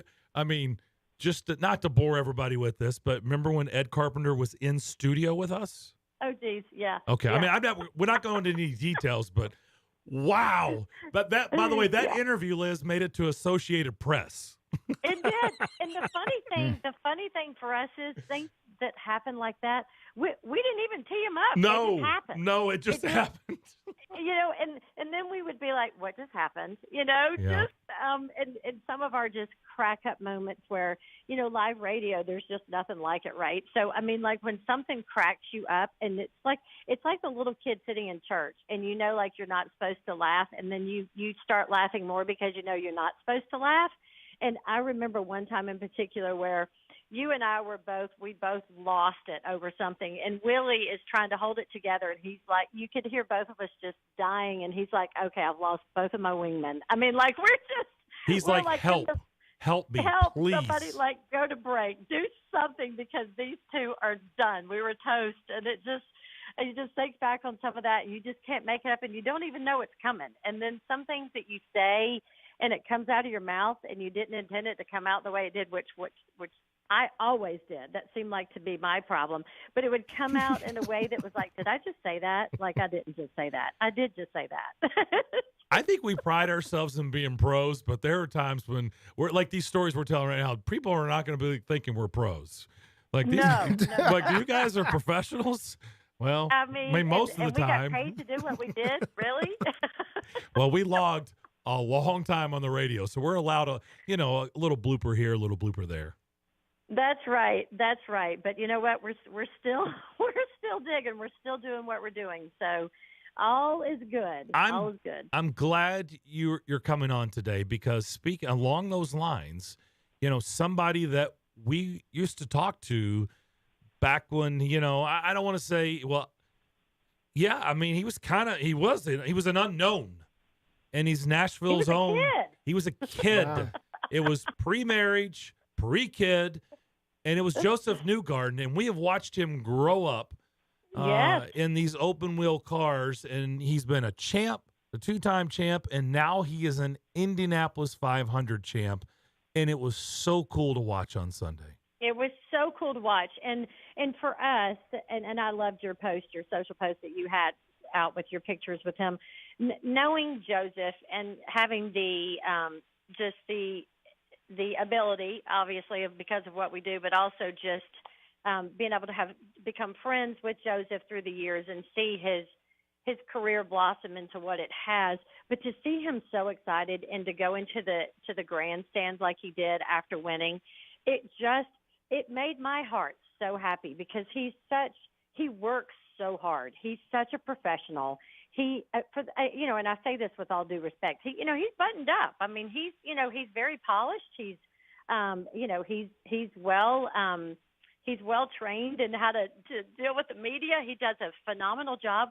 To see him just cut loose and show his emotions and just put it all out there for everybody to see, it was just great. And I loved how he jumped in the stands. And when he was doing that, I was literally watching, probably like you and so many other people, going, wait, where's he going? What's he doing? I freaked out. I was like, right, what just happened?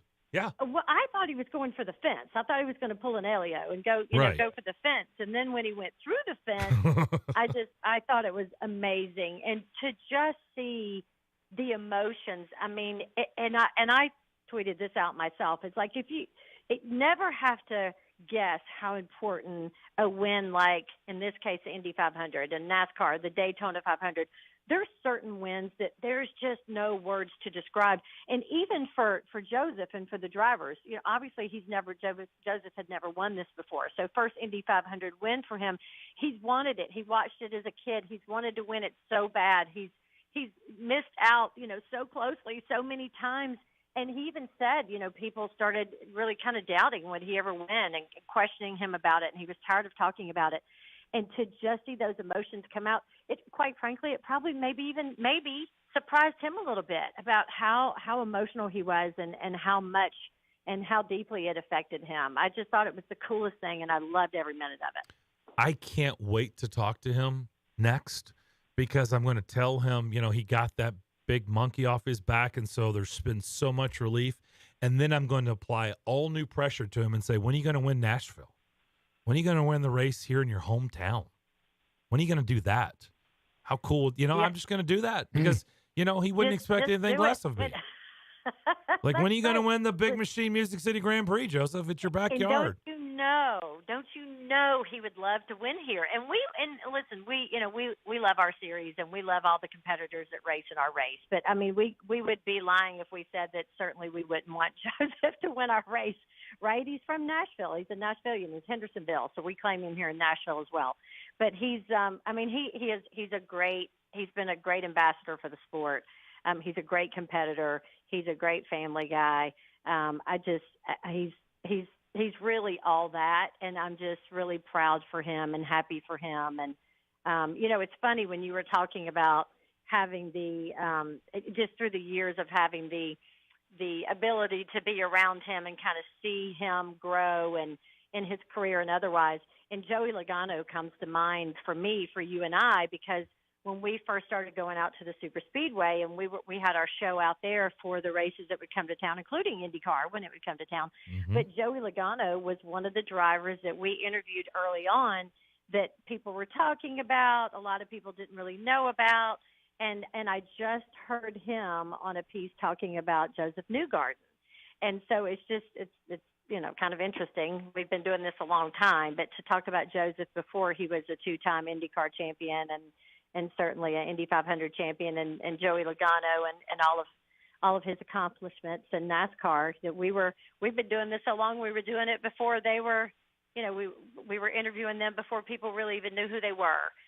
So it's great to see Joseph and certainly Joey and the other drivers that we have through the years to meet their goals and to be able to win those wins that are so important for them. We're speaking with Liz Allison, the Executive Vice President of the Big Machine at Music City Grand Prix, which is coming back to our city again. Well, it hasn't gone anywhere, but it'll be in the streets of Nashville that first week of August. So, Justin, I'm going to turn things over to him in just a minute, Liz, and he's kind of a news guy, so he's going to get it real newsy with you, and so I'll let him ask the particular questions, but I'm going to, keep just going down memory lane with you. Your name is synonymous with racing, and who knew, right? All those pre-race shows and sometimes even post-race shows we did out at the super speedway track around all the events, including the open wheel cars, which were the Indy cars, which were extremely popular. Who knew? I know we talked about it. I know you just love racing in general, but who knew that now you would be involved in that sport in the capacity that you're in? Did you ever think that? No, and it's funny because I remember when you and I met Danica for the first time, and I don't know if you remember this or not, and she shook our hands, and you remember she has the strongest, like the most painful handshake ever. And she's a little thing, like she squeezes your hand in, and we were both like, dang, that's quite a handshake. So, yeah, I mean, we used to love racing out at the super speedway when the Indy cars were there. And you and I were probably some of the most disappointed when the series pulled out of that track. But you're right. I mean, I've been around NASCAR for a long time and was certainly married into the sport and loved my time in the sport when Davey was alive and racing and winning races. And, of course, we lost him in 1993. And I took, about 5 years away from the sport. Darren, you and I have been such dear friends for a long time, but Robbie and Krista were 1 and 3 at the time that he passed away. So that was a time for me to survive, right? There was the only working I was doing was trying to survive heartache and take care of the kids. So after about 5 years, I went back to NASCAR at the urging of Bill France Jr., who was a dear friend of mine and at the time president of NASCAR and the son of the founder of NASCAR, Bill France Sr.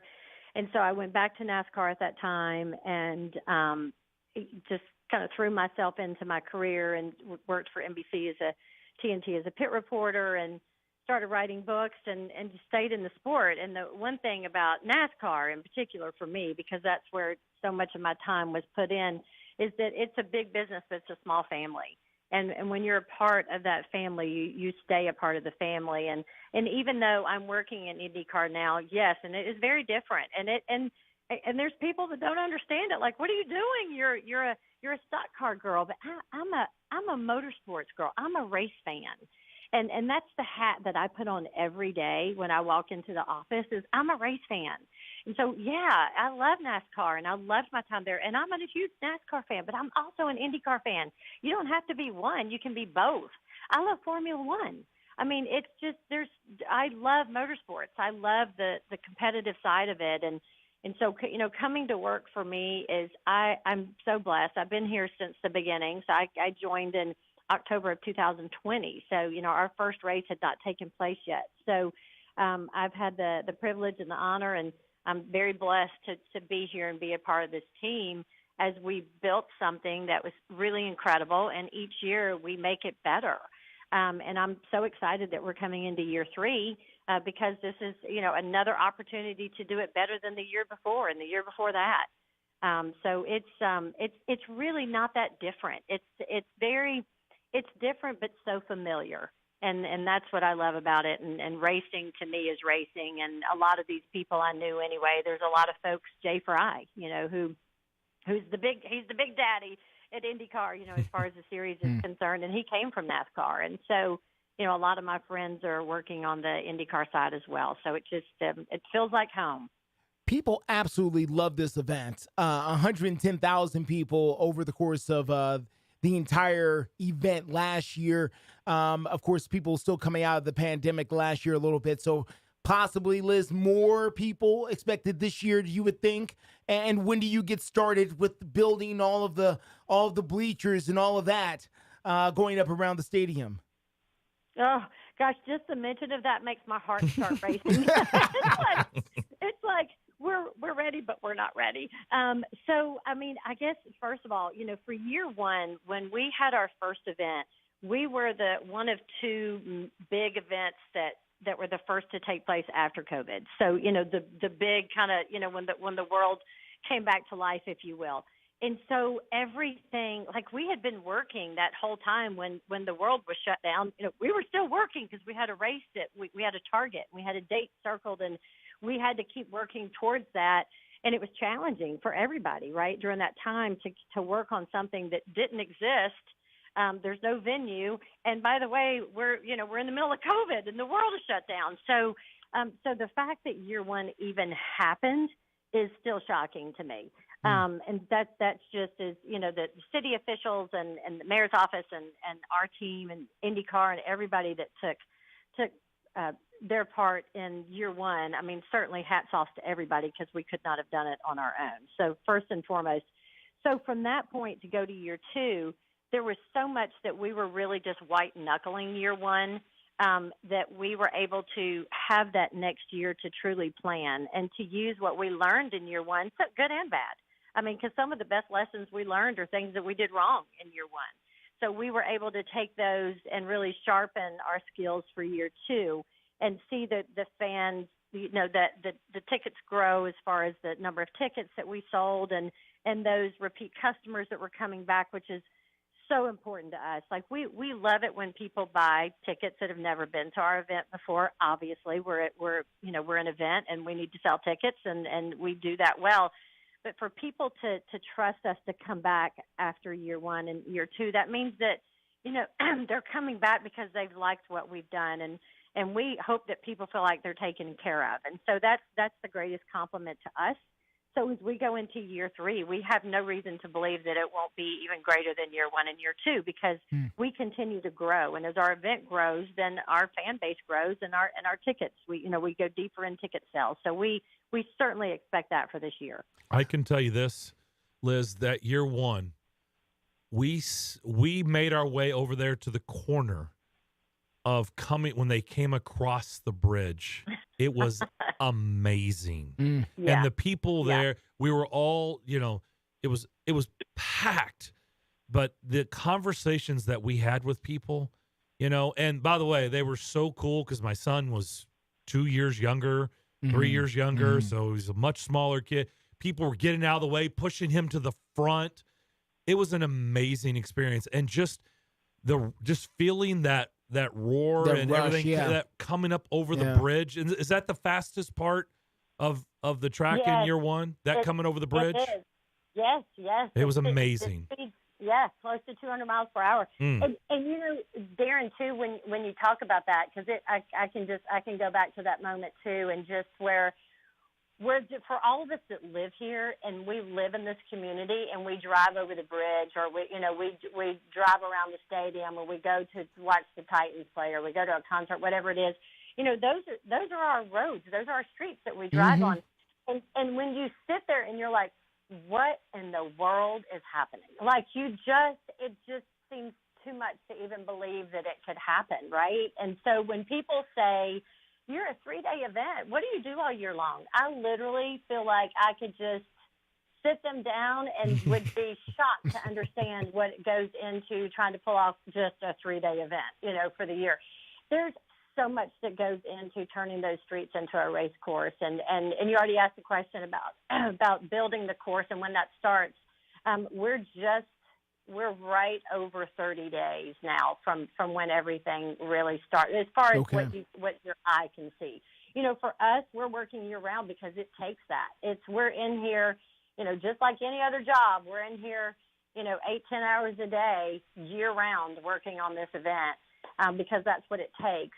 All those structures that are built, people don't just show up and there's a race. Those structures have to be planned and they have to be contracted, and we have to, make tweaks, and we have to work with the fire marshal, and we have to pick out furniture, and these decals have to be done. The signage has to be created. I mean, there's food has to be selected, and vendors have to be picked for food, and tickets have to be printed, and there's CADs are drawn and changed, and there's just so much that takes place that it's just every event that I know, including what NASCAR is getting ready to host in Chicago here very shortly, which, by the way, we're building that course for them. And so a lot of people don't realize that. But our team, so we're building that, we're providing that course, and we're building that course there. But like for the Formula One race in Vegas, like everything that goes into it, like again, hats off, because I know what goes into it. It's a lot. So for us, when you talk about standing there and watching the cars come down off the bridge, especially year one, tears were flowing from my eyes when the cars hit the course, because it's like, oh my gosh, it's really happening. All that work that we've done, and then you see the cars out there, and it's like it's hard to believe, and it's such an honor to be a part of it and see it all come to life. So Liz, the number one thing, and Darren is right, my other job is working in the news business here at Fox 17, and the number one thing that came up in our newsroom here when talking about the Grand Prix is the building of the brand new Dome Stadium that seems to be sort of in the path of where the current course might be. And people were asking the question, and I know this is more of next year and the following year than this year, but surely somewhere in the back of your mind where you're thinking about the construction of the course and furniture and all those kind of things, this course may not look like this in the next few years because of the construction of a $2 billion stadium. And some people were asking, how could we have the race in the middle of a construction zone? What do you say to a question like that? Well, I can tell you we're not going anywhere. Nashville is our home. The Big Machine Music City Grand Prix will stay right here in Nashville. We have a great sponsor with Big Machine and all of our investors and other partners and sponsors that are part of our event, we're not going anywhere. IndyCar loves this market. We love this market, obviously. The fans love coming here. So we have big plans in place where we'll be super excited to share all that when the time is right. And as you can imagine, with all the planning that went into our year one event and all the planning that goes into year 2 and year 3, we're not just sitting over here twiddling our thumbs wondering what might happen. We have lots of plans in place that are really exciting, and so we can't wait to share that when we can. Tell you what, next time we get you on, which will be real soon, we'll get into more newsy stuff, right? We'll get into 3-day passes, and we'll get more technical with you. Bands and music and performers and how many stages you're gonna have and vendors. We'll get technical, or try to get technical. How about that? I love it. It all sounds good. We could talk about the Big Machine Music City Grand Prix all day, as far as I'm concerned. We're all good. Liz, it's great to catch up. Thank you, ma'am. Like I said, you will not be a stranger to the show. We will talk soon. Have a great rest of your week. Thank you so much. I appreciate it. That is Liz Allison, Executive Vice President, Big Machine Music City Grand Prix, and you need to mark that on your calendar. That first week in August 4th through the 6th, it is going to be quite the festival going into year 3. Mm-hmm. And I was there for year 1, and it's amazing. It is absolutely amazing event to see in person. It really is so cool. I remember leading up to it, going, how is this going to work? Like, how everybody is this going was to wondering, happen? how are they going to do this? How are they going to do this? Yeah. And it sounds like they're already making plans for year 4 and 5. Well, you have to be out in front, right? They're not worried about it now. Yeah. Because they just want this wanted event to happen. People have been asking. But like the minute this event is over, they're going to, when they tear everything down, it is going to be on to trying to figure out how they're going to. Yeah. Year 4 is going to be a little bit different. Yeah. All right. Appreciate Liz for joining us. We'll come back. More of the Mcfarlands Show next. I switched to Boost Mobile and got a free Samsung Galaxy A23 5G phone. Want to know the best part? It was free? Nope. The fact that it's on America's largest 5G networks? Nope. It's the ding. Oh, yeah. Love the ding. Right? It's all about the ding. It's the dingarooski, the dingaroner, the ring-a-ding-ding. Unleash your power to save with Boost. Get a free Samsung Galaxy A23 5G phone when you switch. Boost Mobile. Unleash your power. And the ding. Limited time offer. New customers only. Available on select networks. 5G not available everywhere. One device per line. Tax excluded. Additional restrictions apply. See your local Boost Mobile store for details. Anywhere fans go to cheer on their team, there are behind-the-scenes MVPs, ensuring everything is game day ready. We see you, Joe, fixing seats so every fan can enjoy every game. And Allie, who keeps her stadium running smoothly from the moment the first game starts to the last play of the season. At Grainger, you're our MVPs, and we're always here for you with supplies and solutions for every industry and 24/7 customer support. Call, click Grainger.com, or just stop by. Grainger, for the ones who get it done. Anywhere fans go to cheer on their team, there are behind-the-scenes MVPs, ensuring everything is game day ready. We see you, Joe, fixing seats so every fan can enjoy every game. And Allie, who keeps her stadium running smoothly from the moment the first game starts to the last play of the season. At Grainger, you're our MVPs, and we're always here for you with supplies and solutions for every industry and 24/7 customer support. Call, click Grainger.com, or just stop by. Grainger, for the ones who get it done. It's the Mcfarlands Show with Darren Mcfarland and Fox 17's Justin McFarland. Rand Carthen, Tennessee Titans GM, joins the show. Rand, were you among the 70,000 plus that saw Taylor Swift at Nissan Stadium? How was the concert? I went to the Saturday night show. Easily the best thing I've seen. Now, I went into it, and I was like, I couldn't name a Taylor Swift song, but I was like, I love music enough to know that I know there were songs that I knew that I didn't know was Taylor Swift. So I'm really there because it's just the way my brain and my eyes work. I'm there looking at the stage production. I would guess to say crazy things like transition from one song to the next, the stage. And so that's the stuff that had me enamored. And it was easily, the best show I've seen. And so Beyonce's going to have to bring it in July. The Mcfarlands Show with Darren and Justin on Nashville Sports Radio WNSR. Hello, this is Philip Cox from Strike and Spare Family Entertainment. Are you looking for new and exciting things to do with the family during the spring and summer months? Thanks to Strike and Spare Family Fun Centers, you don't have to look any further. Sign up today for Kids Bowl Free, a summer pass starting in May where kids 15 and under receive 2 free games of bowling every day. You can also purchase a family pass that allows you to join the fun as well. Visit any of the 5 local Strike and Spare locations in Hendersonville, Murfreesboro, Donaldson, Hermitage, and Tusculum to register, or just visit kidsbowlfree.com/Strike and Spare. Strike and Spare, where fun is bowling. This is the Greg Vogue and John Burton Show. You know, you never know who you're going to run into at Nashville. Here's Well, you sure don't, do you, Greg?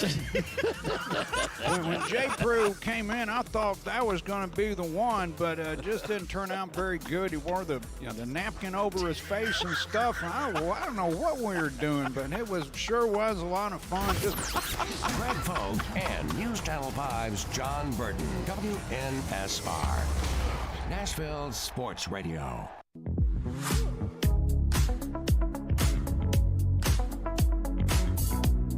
Text the Strike and Spare studio now at 615-844-5600. You're listening to The Mcfarlands Show with Darren McFarland and Fox 17's Justin McFarland.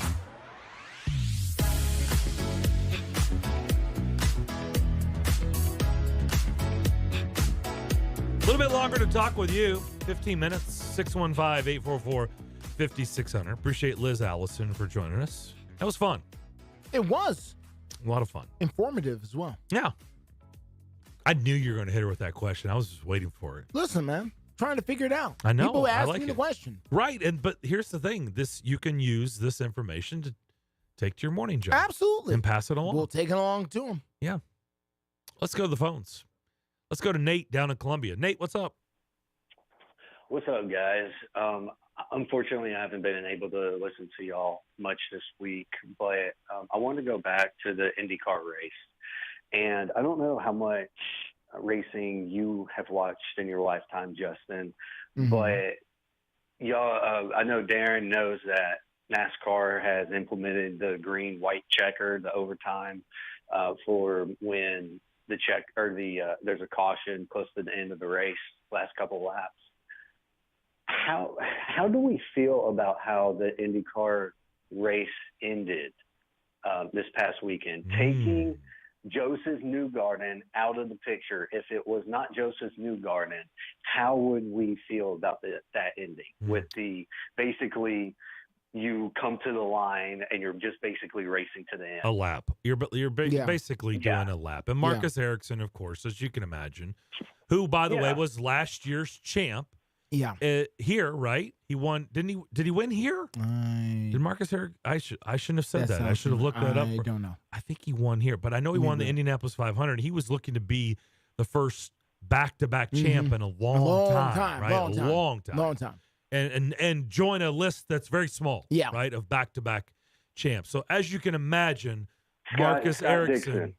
Huh? Scott Dixon, Music City Grand Prix champ last year. Okay, did he win then year one? Why do I have Marcus Ericsson in the event here? Maybe he won year one. Anyway, I need to look that up. I shouldn't have just blurted that out, but this is live radio. It's not taped. It happens. So, Nate, thank you for telling us that. Look, you bring up something really interesting because Ericsson was ticked, as you can imagine. And a lot of people were upset with it. But what you said, the caveat of, let's take Joseph Newgarden out. I'll speak for myself. I can't, though. Like, I can't. You know what I mean? Like, I can't take that part out of the equation because it means I was talking to Joseph Newgarden when no one had a clue who he was. And I would say that to his face, and he would laugh and agree. Like, no one had a clue who he was.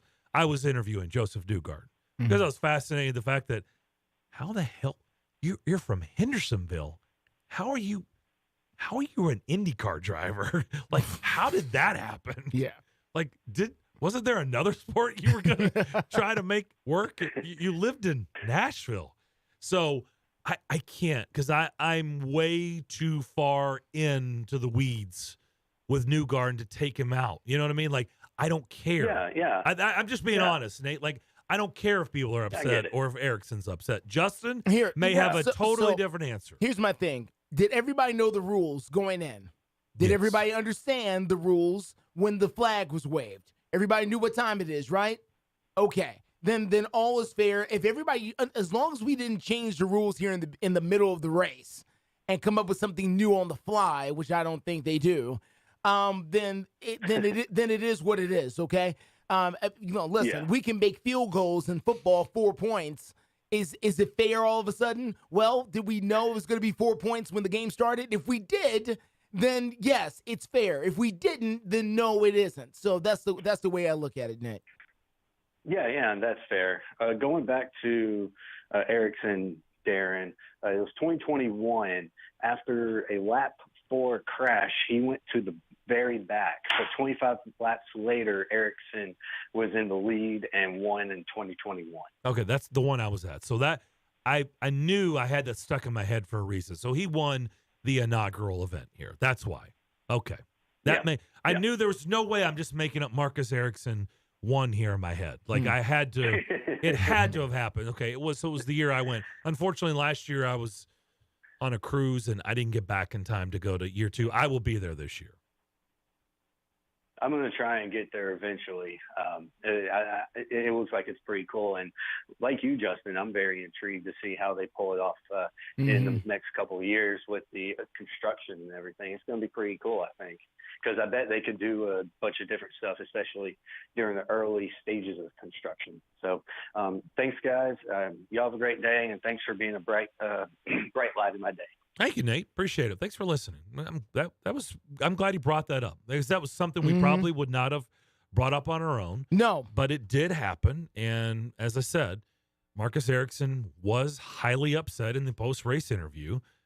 But you made a great point. Were those the rules coming into the race? Yes. Yes. Okay, then everybody understood, right? Did you voice your, and maybe he did. Yeah. Did you voice your displeasure before the race of, hey, I hope it doesn't come down to this because I don't like this rule? Yeah. Maybe he did. I don't know. Well, he didn't like, if he doesn't like the rules only because it didn't work to his advantage this time. Yeah. So, if at another point it works in his advantage, I'm sure he'll love the rule. It's just, it works like that in sports. It really does. All right, we'll take our final break, come back, and put a bow on Thursday's edition of the Mcfarlands Show. We'll do that next. There's a weekend in July where the baseball world revolves around a village in upstate New York. Baseball Hall of Fame induction weekend in Cooperstown is an unforgettable experience filled with family-friendly activities and priceless moments. Make your plans today for July 21st through the 24th for the induction of Fred McGriff and Scott Rowland as the class of 2023. Visit baseballhall.org today for the entire schedule. See you in Cooperstown, where the journey becomes legend.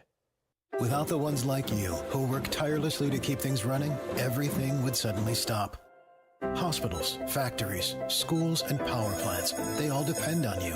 No matter the weather, emergency, or time of day, you're the ones who get it done. At Grainger, we're here for you with professional-grade industrial supplies. Count on real-time product availability and fast delivery. Call, click Grainger.com, or just stop by. Grainger, for the ones who get it done. Today on Hey Culligan Smart Home, Smarter Water Softener. Here's Kevin. Hey Culligan, can a smart water softener lift those heavy salt bags for me? Kevin, it can. Wait, it can? Yup, the smart high-efficiency water softener from Culligan can alert your dealer when the salt needs to be replaced, and they'll do it for you, so your water stays soft and you stay away from lifting the bags. I mean, I could lift them if I wanted. No judgment here, Kevin. We're happy to do it, and we're already on the way. Let us help you out with a free in-home water test with the local Culligan water expert at Culligan.com. Do you hear that? Asthma triggers are everywhere, from dust mites, pet dander, and pollen, to smog and smoke. An asthma attack can strike anywhere, anytime. Be prepared with quick-acting Primatene Mist. Clinically proven to open airways quickly. It's the #1 FDA-approved asthma inhaler available over the counter. Primatene Mist. Breathe easy again. Use as directed. Today on Hey Culligan Smart Home, Smarter Water Softener. Here's Kevin. Hey Culligan, can a smart water softener lift those heavy salt bags for me? Kevin, it can. Wait, it can? Yup, the smart high-efficiency water softener from Culligan can alert your dealer when the salt needs to be replaced, and they'll do it for you, so your water stays soft and you stay away from lifting the bags. I mean, I could lift them if I wanted. No judgment here, Kevin. We're happy to do it, and we're already on the way. Let us help you out with a free in-home water test with the local Culligan water expert at Culligan.com. Golfers, swing into Edwin Watts Golf Shops. We've been serving golfers since 1968. Let us help you find the hottest gear from bags, balls, shoes, and apparel. All in stock at the best prices. Come in and test drive the latest arrivals from Titleist, TaylorMade, Callaway, Ping, and more. While you're there, get custom fit by one of our golf experts. Edwin Watts Golf Shops, home of the 90-day satisfaction guarantee. Shop us in store or online at EdwinWattsGolfShops.com. It's a Bill King Show. If Nick coached another 7-8 years, I would not be shocked at all. I wouldn't be. Now, I'm not predicting it because I don't think you can predict that kind of thing. We don't know that. If he coached to 80, I would not be flabbergasted. Weekday mornings beginning at 6 on Sports Radio 560 on 95.9 FM.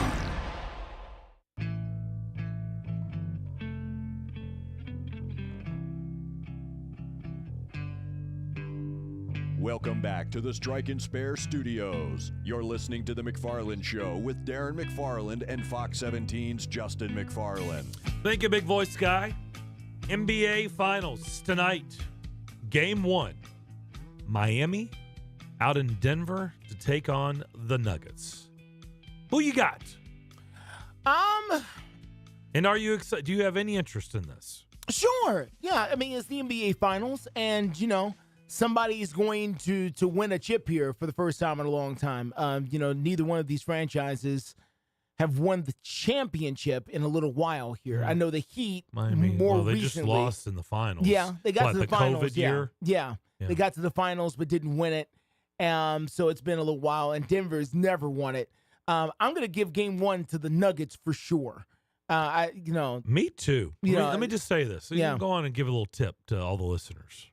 Everybody is saying Miami in the points. I get it. It's a lot of points. 8.5, right? 8.5, 9. Everybody's saying Miami. Take Denver. Yeah. Lay the points. Take Denver. There's a free tip from me. That building is going to be out of its mind. Yeah. Denver's the play tonight. It's been a long time coming for them.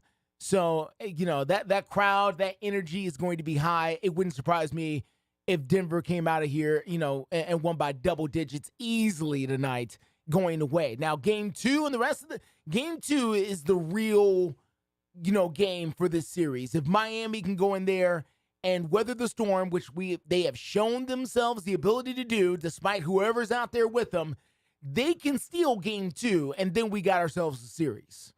But if Miami can't get one of these, really Game 2, then this may snowball on them. But tonight is Denver's night for sure. I'm with you. I think Denver gets this one tonight. I really do. Like I said, I keep hearing everybody say Miami. It's a lot of points. I get it. It is a lot of points. And, everybody's been doubting Miami and this and that. Nah. By the way, when everybody loves something, typically probably go the other way. I just think, Miami just came out of very, very emotional series. Yeah. They just won Game 7 on the road. They went all the way back home. Now they're going all the way to the Mile High City. And by the way, Eric Spoelstra and the Heat players have been asked about the elevation. They can downplay it all they want, and I get it. They have to. Justin, it's real. It's very real. It's real. No. Okay, it's not some made-up thing. Oh, no. Or, it's overblown. Yeah. I've talked to a lot of people out in that area. Athletes, coaches. It's real. Like, everything you hear about, the elevation, it's real. And how, you're just out of breath a lot faster. It's just, thin air. I mean, it's a real thing. It's a real adjustment for athletes. It's physics and science. It's real. Yeah. It's a real thing. So I think we're both saying Denver. Yeah. And I'm saying it's okay. Lay the points. Take the Nuggets. They're going to win tonight double digits. It would surprise me if they didn't. If they didn't win would surprise you if they didn't. Okay. Yeah. Wow. I'm going that far. Wow. Game 1 of the Stanley Cup final is not until Saturday. Wow. Yeah. They need time to refreeze the ice? Like, what's happening? I don't know. What is hot in Vegas? Okay. Well, I guess so. Maybe and got Florida, something going by on. the way. And Sunrise, Florida. Got a circus or something. All right, that is going to do it for our show today. Enjoy the rest of your Thursday. We look forward to wrapping up the week with you tomorrow, starting at 2 o'clock. We shall see you then.